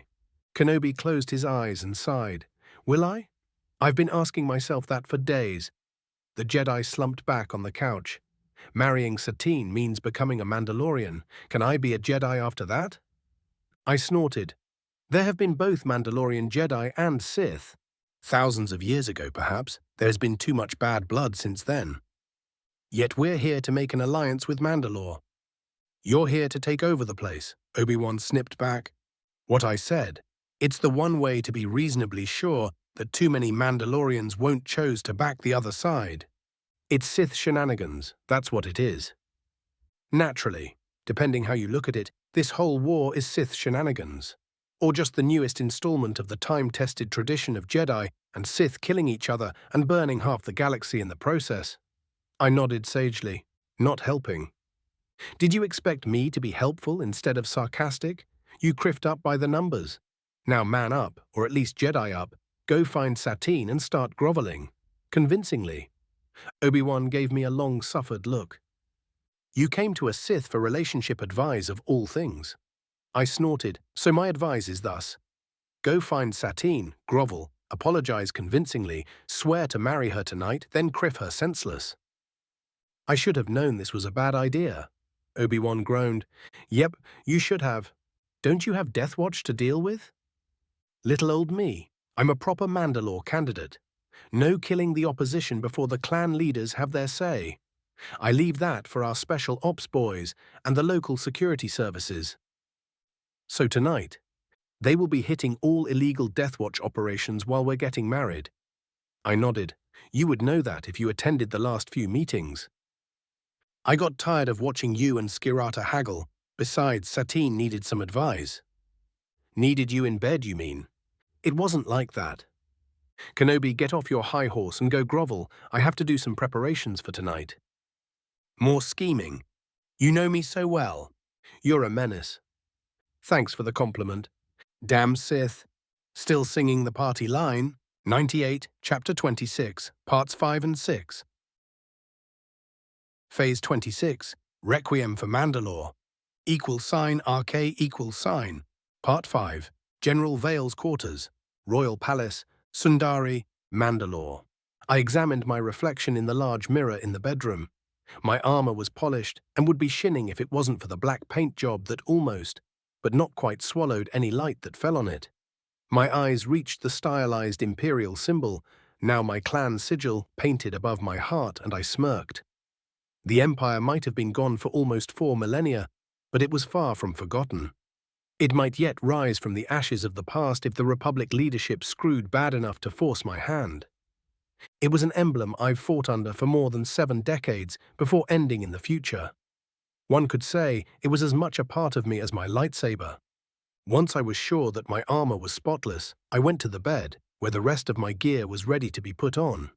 A small smile tugged my lips. Sith and Mandalorian cultures were among the few still existing that you were expected to wed while clad in your best armor and carrying enough weapons to fight and win a small war. Well, that was certainly true for the Sith Warriors, and I was one at heart. I picked my gun belt and strapped it around my waist. This was going to be an interesting evening.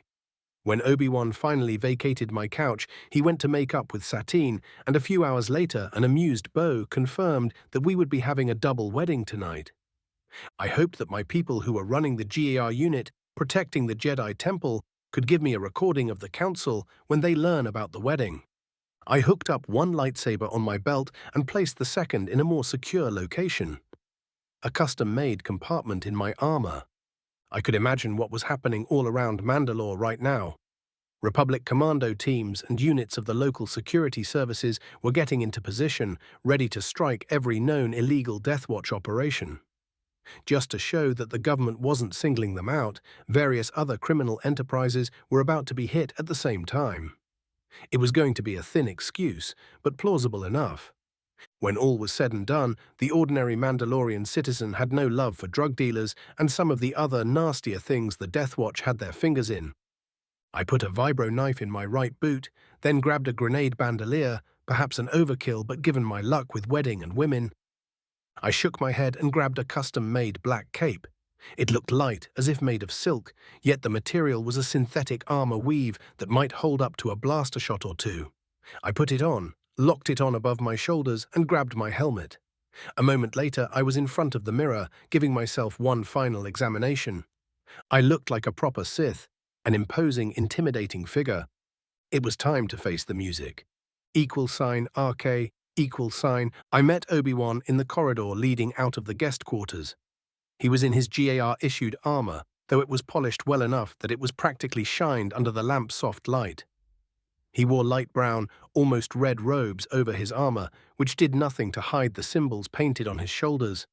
One was the Republic-stylized Republic emblem on his left shoulder. On the right, I could see half the winged sword that was the familiar sign of the Jedi Order of old. An actual sword, not the stylized lightsaber of today's Jedi. Going with the classics, I see? I nodded at his shoulder. Satine was insistent that I must choose a clan symbol. It actually suits you. Once you finally get your head straight and forget the propaganda, you would probably be the first proper Jedi this galaxy has seen in the last few millennia. I gave him a thumbs up. Thanks, I think. Obi-Wan gave me one of his patented strange looks. Let's not let the ladies waiting, or we will get shot. Something tells me you aren't joking. We're marrying Mandalorian women. Not showing in time for the wedding without a proper battle to distract us is simply not done. We're becoming Mandalorians. Obi-Wan sighed. Given his expression, Kenobi obviously wondered how the hell did he end in this position. =RK, Death Watch Sub-HQ, Industrial District. Sundari, Mandalore. Nina, the leader of Omega Squad, used the built-in zoom function of his new armor to examine their target. It was a warehouse, one among many in this district. Instead of using that to hide, the Death Watch idiots were announcing their presence for everyone to see banners, next to the main entrance complete with a squad of bored-looking Mandalorians lounging around. If this was a trap, the supposed guards outside weren't let on the secret, or had nerves of steel.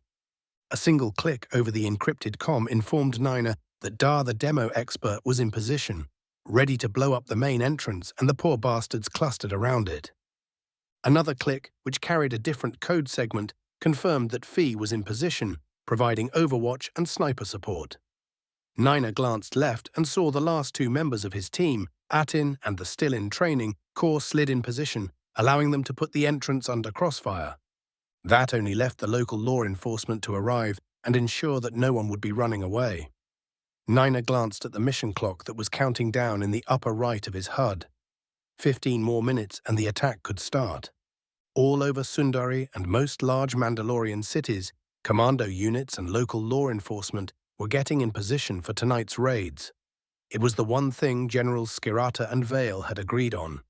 While he waited, Nina allowed himself to think about the bigger picture on Mandalore, though that didn't stop him from carefully scanning the surrounding area. To put it bluntly, the situation was weird. The clone could understand why General Vale wanted to become Mandalore. This planet was ready to blow up, it just needed a spark, and there was no lack of people ready to provide it.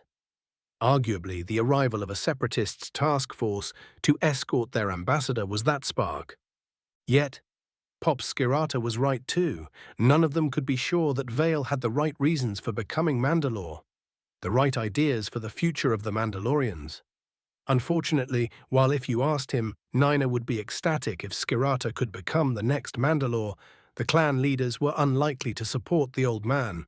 From what he got by quietly listening to the discussion between the generals, there were very few viable candidates, with only Previsla and Vale being the ones having a realistic chance. That put an interesting twist to the situation. While Nina hadn't fought under the Sith general, he had heard good things from buddies under his commands. Yet, that by itself didn't make the man a good candidate for Mandalore, something that concerned Nina quite a lot, because he did see Kal Skirata as his father and Mandalore as home, even if his allegiance was first and foremost to the Republic. On the other hand, what did make a good Mandalore? At the very least, from what he knew, General Vale would make a decent Mandalorian, and he would be one very soon. That wasn't something he could say for Vizsla and his Death Watch, the criffing outlaw scum. Nina continued to observe the warehouse and hoped that the generals knew what they were doing. =RK, Part 6. Royal Palace, Sundari, Mandalore. It was a small room, empty with the exception of 3 banners suspended between wooden poles. On the right, it was the Imperial My symbol, painted in black on a sheet of navy blue. In the center was suspended the Mandalorian skull, like emblem on yellow fabric. Finally, the Kryze clan emblem, a stylized blue V on white. I was about to marry for a second time, and it was anything but a grand affair, as one might expect from warrior people. All that it took was an exchange of vows that didn't even have to happen in person. A comm call or a text message was enough, technically. For a moment, I allowed myself to think about Bo's reaction if I tried to pull such a stunt on her. She would be either amused or pissed enough to shoot me. Eh, probably both. My lips twitched at that thought, just like Vet. I shook my head, chasing away the wave of nostalgia and sadness brought by that thought. That was in the past, and I was about to make a commitment to the future. The door opened with a quiet hiss, revealing Bo-Katan in all her glory. She wore the same armor in which she faced me during our spar, painted in deep, almost sparkling blue. It was adorned with her clan's symbol on the chest above her heart, the shoulders and on the helmet she carried in the crook of her right arm. A long, flowing cape in the same color flowed behind her, barely touching the floor. Her short red hair was held in place by a silver diadem, crowned by a pair of flowers that looked familiar, but I couldn't place. She had a pair of blaster pistols on her waist and a lot of built-in weaponry even without a rocket pack. Bo stopped and gave me a long look, then smirked. "You would do. You're definitely the better looking of us," I shot back. Naturally. Bo walked in and the door slid closed behind her. Despite her bravado, I could feel a silver of uncertainty coming from her. At least she was excited by the prospect of marrying me and not entirely from what the marriage could do for her. "You know, I had lost hope of actually going through with this, with anyone," Bo muttered and walked next to me. Given that those born in the Mandalorian culture usually married young shortly after becoming 16, I could see where she was coming from, I think. "No one lived up to your standards? Fishing for compliments? You barely make the cut too." Her smirk was back in its full glory. "The things you do to my pride." I chuckled. "Someone has to keep your ego from getting too big." I volunteered myself. Her smirk was replaced by a wan smile. "Thank you." I raised an eyebrow in response. "Kenobi, I understand you made the idiot pull off his head from his ass." I was about to start hunting him when he crawled back and started apologizing to Satine. "I'm glad to be of service. Besides, you share some of the credit. I told him you'll kneecap him if he doesn't shape up." "I would have done worse," Bo muttered. She gave me a mischievous smile. "Shall we? Before the guests start thinking that we started our wedding night a bit early." I nodded and offered her my hand. She took it, entangling her fingers with mine. I looked in her eyes and allowed myself a genuine smile. Perhaps this might actually work. "We are one when together," I spoke in Mandalorian. "We are one when parted." Bo repeated the first part of the vow and continued with the next. "We share all we raise warriors." We finished together. There wasn't any earth-shaking revelation, no shift in the Force, just 3 simple sentences. No fuss. I leaned forward and caught her lips in a searing kiss.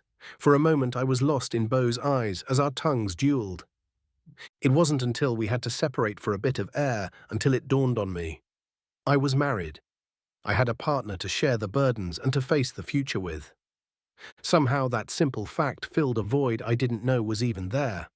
I smiled and leaned back into Bo, seeking her lips again. =RK, Deathwatch Sub HQ, Industrial District, Sundari, Mandalore. Nina watched the mission clock, which hit 0 and started ticking up. He sent 3 clicks over the comm, just as 3 armored shuttles slammed into the flanks and back of the warehouse and started disgorging armored officers. The guards had just enough time to jump from the bench and few stools they were lounging on when a missile screamed between them and slammed in the door they were supposed to protect. The tandem warhead detonated, breaching the entrance with a jet of plasma and exploding its secondary fragmentation warhead. The detonation wiped out half the guards and threw the rest away like ragdolls. A moment after they landed in broken clumps, the unlucky bastards were cut down by accurate blaster fire. Nina didn't have to give any orders. A moment later, the front of the warehouse was obscured by smoke grenades. That was his cue, and the commando left his hiding place. deactivated the cloak, and brought up his shields. Atin and Kor met him at the entrance, with the Dev lagging behind thanks to his heavier armor and gear. Fi was still on his perch, looking for any uninvited guests. "Breach and clear," Nina ordered.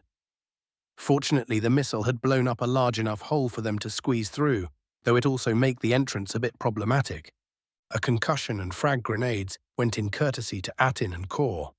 A moment after the dual detonations, the pair squeezed through the breach and opened fire at whoever or whatever was still alive. 99. Chapter 26, Parts 7 and 8. Phase 26, Requiem for Mandalore. =RK=. Part 7, Royal Palace. Sundari. Mandalore. Obi-Wan stood at parade rest in the small room where he was supposed to get married, with only a trio of banners for company. It's been almost 10 minutes since he arrived, and there was no trace of Satine. The usually stoic Jedi was getting more and more nervous by the minute. First, he had never imagined that he could be in this position, awaiting his bride-to-be to arrive. The way he had been raised, the code that was supposed to guide his actions, they all screamed to him that he was about to do a mistake. Kenobi knew that those feelings should be troubling him, very much at that. Yet they barely registered. Instead, all he could think about right then and there was Satine and the fact that she wasn't here, next to him. Obi-Wan was becoming rather concerned, even afraid that the woman he loved had reconsidered, that his kriff up in the morning had made her reconsider marrying him. The Jedi in him was all right with that. That part of him was almost relieved that he was being stood up. Yet Obi-Wan Kenobi the man, he was terrified that probably the best thing that ever happened to him was about to slip out of his grasp, and it was going to be his own fault. The Jedi was so deep in his thought that he didn't sense that someone was approaching before the door opened quietly. Obi-Wan gasped in relief when he felt Satine entering the room and whirled around. The Duchess confidently strode in and smirked at Kenobi, mirroring her sister's favorite expression. Obi-Wan simply stared at her, drinking her visage. Satine was clad in azure form-fitting armor, which was mostly covered by a robe in much richer, darker blue silk. A cape of the same cloth flowed behind her like a river. Her hair flowed around her shoulders like a halo kept in place by a golden diadem. Kenobi's eyes barely registered the helmet she carried or the blaster pistol on her hip. He was too busy trying to compare this armored version of Satine with the woman he knew for the last decade to pay proper attention to her attire. The Duchess frowned. Not that I don't appreciate the reaction, but… Kenobi, stop drooling. Satine's voice snapped like a whip. What? Ah, you look stunning. Obi-Wan shook his head and tried to salvage the situation. Satine glanced down at her armored figure and chuckled. If I knew that all it took was to don an armor, I would have done it years ago. Yes. Obi-Wan cringed when his brain caught up to his mouth. He shook his head again in a vain attempt to clear up his mind and concentrate. Who would have thought? The mighty famous Jedi brought low by little old me. Satine laughed in delight. True enough. Kenobi sighed. All his self-control and composure, they simply melted around Satine once he admitted to himself that he was in love with the woman. Once he stopped trying to fight his feelings. Oh my, were you afraid that I won't show? Satine asked after she studied him for a few moments. Serves you right, she growled. Never pull such a stunt on me, Obi-Wan. Satine added quietly in a pained voice. Obi-Wan found his throat suddenly dry. He could feel her pain even now. When he went to apologize in the morning, Kenobi was stunned by the heartbreak and feeling of abandonment, of betrayal that was coming from Satine. Only then it dawned to him how much he criffed up. I won't. I swear. He took a step forward and pulled Satine into a one-armed hug. She melted in his chest and sighed quietly. Obi-Wan calmed down a bit when he felt her relax and let go of her anger. Don't do this to me again, Obi-Wan, Satine muttered in his chest. Kenobi hugged her more tightly and kissed her forehead. They stayed that way for a few minutes, content to just feel each other's presence. Perhaps we should go on before either Vale or your sister come to check on us, Obi-Wan whispered. Satine chuckled quietly. That would be just like Bo. I won't put it past Vale either. I guess that they're already married and having fun, with no care for the guests. Obi-Wan froze for a moment, listening to the Force. I think that they're behaving themselves. For now. Jedi tricks? I'm a man of many talents, Obi-Wan boasted. We'll put that to the test later. Satine gave him a wicked grin, holding a promise for things to come. I see. Obi-Wan smiled while trying to regain his self-control. It wasn't working. He was more akin to a hormonal teenager right now, instead of a Jedi Master. For a moment, he wondered if all the mess that came with all these feeling and a relationship was worth it. Then the woman he was embracing squirmed in his hug in quite the interesting way, and all thoughts of property and Jedi stoicism went away. Obi-Wan found that he had made his decision. Even if all of this was wrong, he no longer cared. Satine squirmed out of his hug and took a hold of his free hand, locking their fingers together. I hope you won't try to run in the last moment. The Duchess gave him a not entirely amused smile. That never crossed my mind. Kenobi told her the truth. We are one when together. Satine spoke in Mandalorian. We are one when together. Obi-Wan repeated with a proud smile on his face. We are one when parted. They spoke in unison. And let us never be separated, Obi-Wan added in his mind. The very thought that they might be robbed from a future became unthinkable. We share all, we raise warriors. They spoke the rest of the vow as one. A sudden urge gripped Obi-Wan. He pulled Satine to his chest and slammed his lips into hers. For a split second she was startled, but then relaxed and leaned into his needy kiss.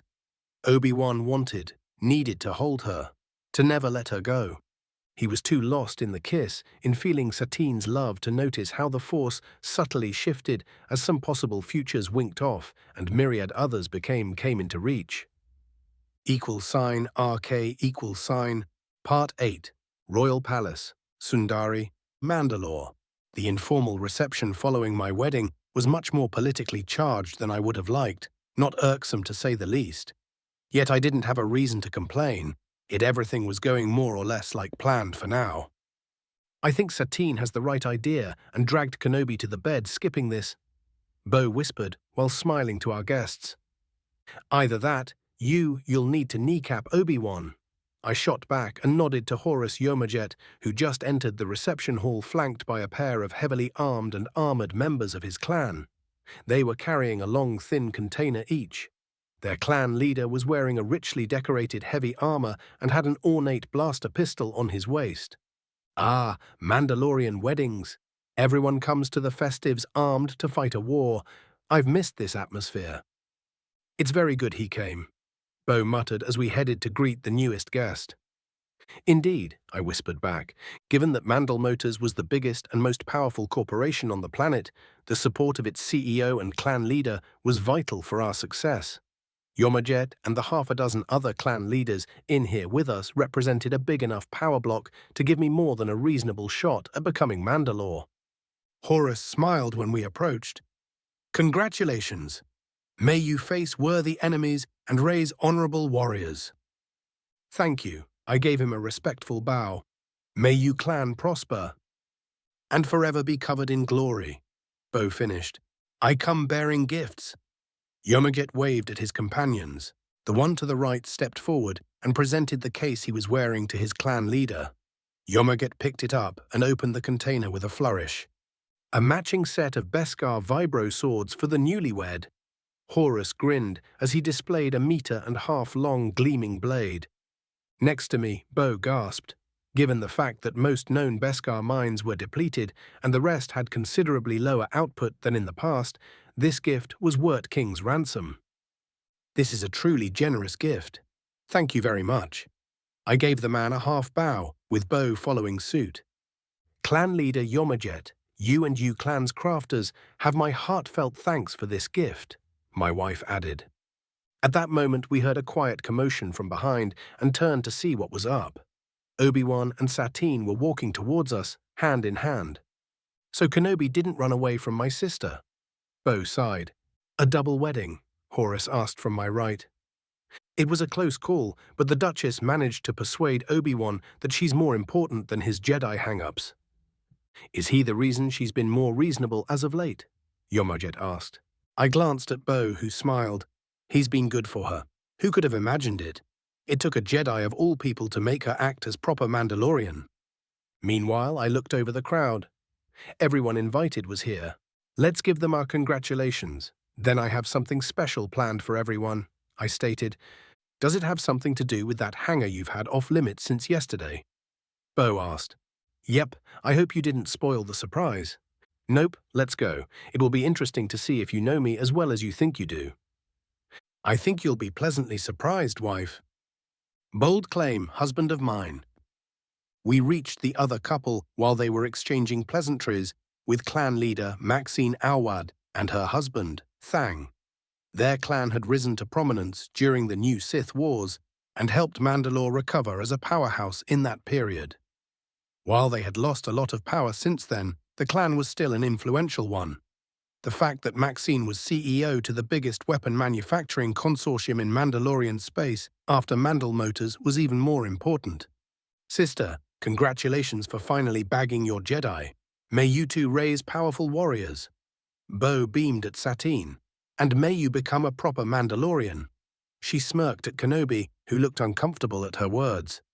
Obi-Wan, how does it feel being a Mandalorian clan leader in your right? I needled him. Before Satine can plant her elbow in his ribs, Kenobi smiled and nodded. Actually surprisingly good. I have the nagging feeling that the Jedi Council will blame me for corrupting you. I smirked. No doubt. The Jedi Master winced at the thought. Now that all the pleasantries are out of the way, I spoke aloud, using the Force to boost my voice. I have an announcement to make. First, thank you all for being here. All but Skirata and Satine's ministers were here as a sing of support for my bid to become a Mandalore. I want to bring two items to your attention. First, a tradition from my homeworld. It's customary for the groom to present his bride a gift on their wedding day. For that and the second item, I would like you to follow us to one of the palace's hangars. Second, I made certain promises to the clan leaders present, and it's time to deliver. This better be good. Bo smiled mischievously. You'll love it. =RK, private hangar, Royal Palace, Sundari, Mandalore. We were all assembled in the dark hangar bay when I used the Force to switch on the lights. I grinned when I felt Bo freeze in surprise. She did nothing to try and conceal her shock and stunned disbelief at the sight gracing us. Two 3-meter-tall war machines were resting in the center of the hangar. One was painted black and had my sigil on its chest. However, my wife's attention was on the other, its twin, which bore her clan's emblem and colors. The machines resembled a mechanical hybrid between Zalorian rock lion and Karen beetle. The 6-limbed war droids rested on front pals, complete with razor-sharp metal claws. The rear half of the machines had a distinct insectoid shape, 4 rear legs and carapace-like armor. On the back, where the customary control saddle used to be, we could see open armored shells of cockpits. Needless to say, the basilisk were bristling with weapons. Laser cannons, missile pods, point defense clusters, the improved shockwave generator rods that formed their faces, and a pair of modified pulse cannons. Mine, Bo eventually asked. Through the Force, she felt like a little girl who was told that Christmas came early this year. Yours, go ahead. I smiled. Bo's first step was wary, then she shook herself up and walked nonchalantly to her droid. Pilot? The machine inquired. Bo glanced my way and I nodded. Yes. She spoke aloud. Scanning. A sensor pod lit up, illuminating my wife with a beam of blue light. Scan complete. Pilot biometrics locket. Please enter the cockpit for DNA scan and imprint. At this, Bo hastily scrambled up the basilisk and got into the command module, which sealed behind her. 2 brand new basilisk droids. I think they're an ample demonstration that I know what I'm talking about. These particular designs were upgraded with modern weapons and electronics, new shields too. As you can see, they have a cockpit for additional protection of the user, though it's not AT weapon-proof once the shield is down. I pointed at the transport in the back of the hangar. There are 2 sample Basilisk for Mandal Motors and 1 for the consortium. I nodded at Yomajet and Awad. There are also sample of personal shields, as well as the new armors and small arms issued to the GAR along with some capital ships schematics. That's more than enough, Horus muttered after a few moments of stunned silence. Unless I got my modern history horribly wrong, the last time a Basilix had walked on Mandalore had been shortly after the Great War I took part in thousands of years ago. As if reading my thoughts, Bo's war droid let out a mechanical roar and took a step forward. A moment later, her delighted laughter could be heard over its loudspeakers. I grinned as I felt my wife's delight and happiness through the Force.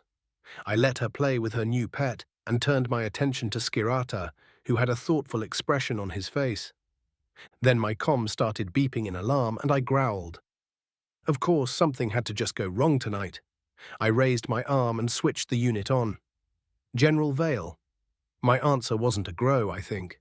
Vale, I need help. Cole Ordo's pained groan came from the other side. 100, Chapter 26, Parts 9 and 10. Phase 26, Requiem for Mandalore. =RK=. Part 9, Private Hangar, Royal Palace, Sundari, Mandalore. Sometimes I wonder if this whole galaxy is cursed. There's always this or that problem that needs fixing. By me, no less. That, or it's just the old-fashioned curse of being a Force adept. Perhaps as a kid I shouldn't have wished to live in interesting times. I suppressed a grow and glared at my comm. I was supposed to mingle with the clan leaders, win myself some political points, and go enjoy my wedding night. Instead, what's the issue? Somehow my voice sounded more or less normal instead of filled with rage growl. Deathwatch took my daughter, called it insurance that I won't vote for you, Ordo hissed.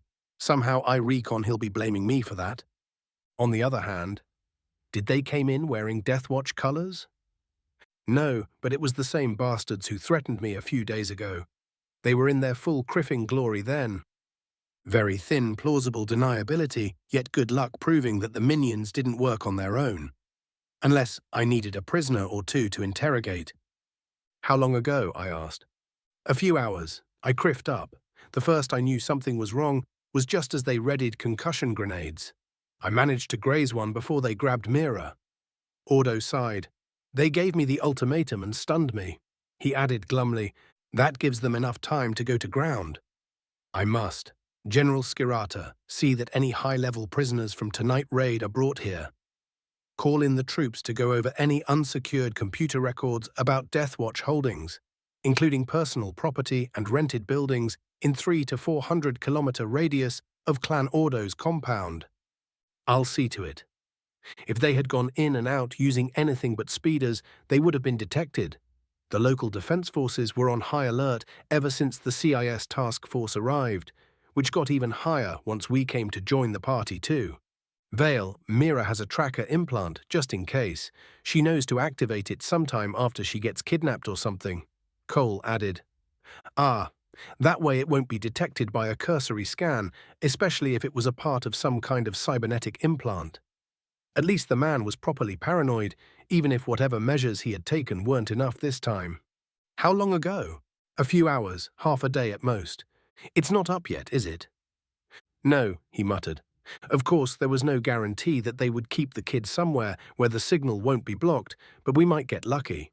I was nice to have a backup plan anyway. If that's truly a Deathwatch stunt, Vizsla is getting desperate, Yomaget muttered. Unless I'm reading the political situation wrong, while your support, I waved at the clan leaders around me, isn't enough to make me Mandalore, it's more than sufficient to block Vizsla from being elected to the title. He has to know that I'll be going after him after his people tried to kill my wife and me a few days ago. Only the traditions around the position of Mandalore has prevented me from doing so already. It was frowned upon one Mandalore candidate murdering another, unless it was in an honor duel witnessed by many clan leaders. That particular tradition tended to keep things more or less civilized. I'm sure that Vizsla will be swearing on his honor that this wasn't a sanctioned operation. It may even be true. His people aren't the most disciplined or honorable bunch, Maxine added. Not that it really matter. =RK Deathwatch Sub HQ, Industrial District, Sundari, Mandalore, Core, Smoke, Dev, take that thing out, Nina ordered while trying to make himself as small as possible behind a column that was being chewed up by heavy blaster fire. A huge spider droid, one of the CIS nastier machines, was active in the back of the warehouse. The thing had taken out a whole squad of the local law enforcement, despite their relatively decent gear and the fact that they knew what they were doing. All the training and experience in the world couldn't help you when you're caught in the open by a pair of heavy repeating blasters. The thing had been hiding in a large cargo container, one of many stacked all over the place in this part of the warehouse. Its laser cannon had been an overkill. It still might be Nina's doom if Dev didn't hurry up and take out that criffing droid. Dev, the commander shouted when a blaster bolt blew a chunk of the column before grazing his shoulder and popping his shields. Even without touching his armor, the shot released enough thermal energy to unpleasantly heat up the plate. Instead of being vaporized, Nina heard the telltale sound of ion grenades going off, followed by the roar of a rocket engine. After that, only the sound dampeners in his helmet kept his hearing intact as a missile detonated mere meters away. Omega-1, Overlord, do you copy over? The sound of the mission controller hissed in Nina's ears. Overlord, Omega-1, copy, over. He answered and dared a glance over his cover. The spider droid was mostly intact, though the damn thing had a neat hole burned in its torso by the plasma jet of the anti-armor warhead. Its legs were also spasming too, though it wasn't clear if it was because of the explosion or the ion grenades. Omega-1, Overlord, be advised we need any high-ranking Death Watch members alive if practical. Recover any records and hard drives. That's priority 1, straight from Overlord Actual, over. Overlord Omega-1, copy. Recover high-ranking enemy combatants and records. Intel gathering becomes primary objective. Over. Nina briefly wondered what the Death Watch do to warrant change of ROEs mid-op. He suspected that he'll find out sooner than later and wouldn't like the answer. Omega-1 to all Omega elements. Mission change. Intel recovery takes priority. Roger that, Core answered. Really, no more blowing up stuff, Dev whined. Keep your toys locked, Dev. Nina groaned. Sometimes dealing with his men was like overseeing overgrown, trigger-happy children. He supposed so anyway. It wasn't like he had a kid to really compare them. Movement 2 o'clock, Atin shouted. =RK=. Part 10. RI Medical Facility. Location classified. There was no end of the dreams, of the nightmares. Seeing Padme dying again and again, it felt like eternity spent in the deepest pit of the 9 Corellian hells. The dreams started out similar, almost carbon copies of each other. At first they were disjointed, making almost no sense. Padme in pain, screaming his name.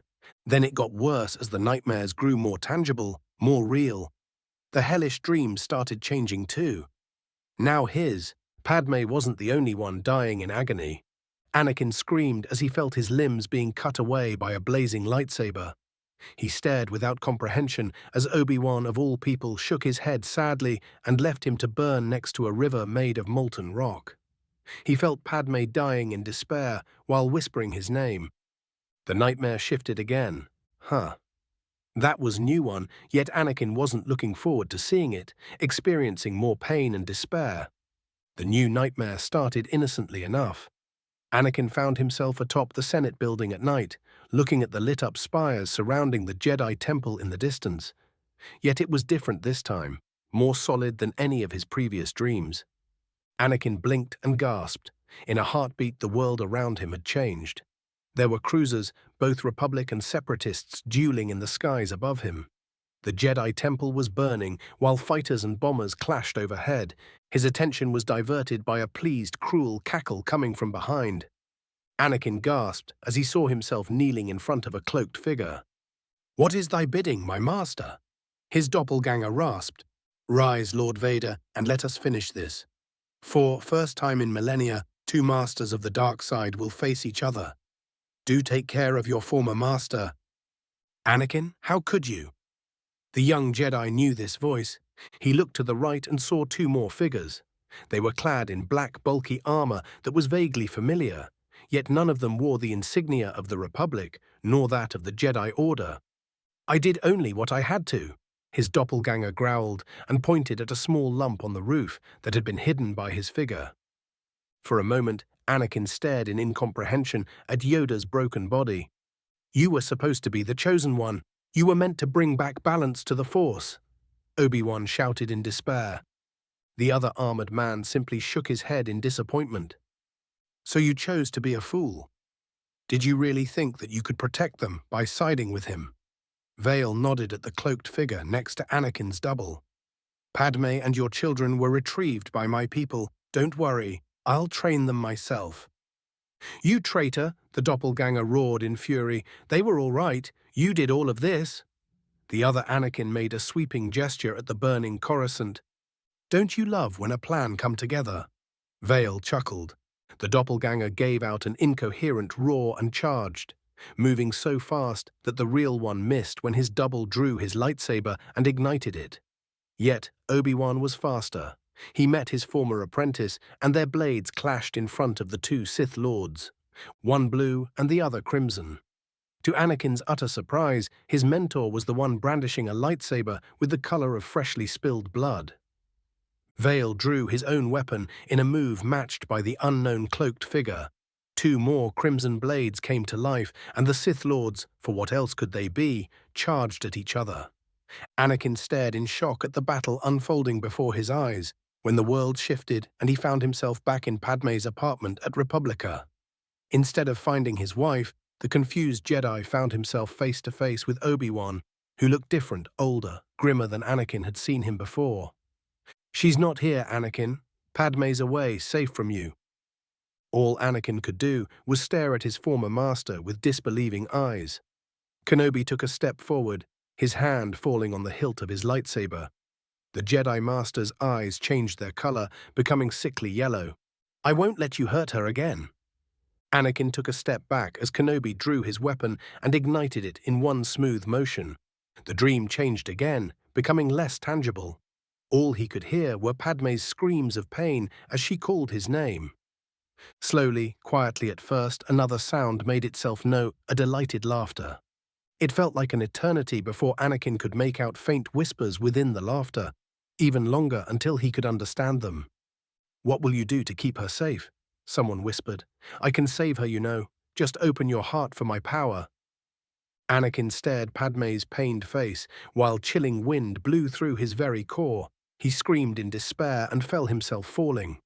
A moment later, he hit a hard, cold surface and felt warm liquid splashing over him before the chill returned with a vengeance.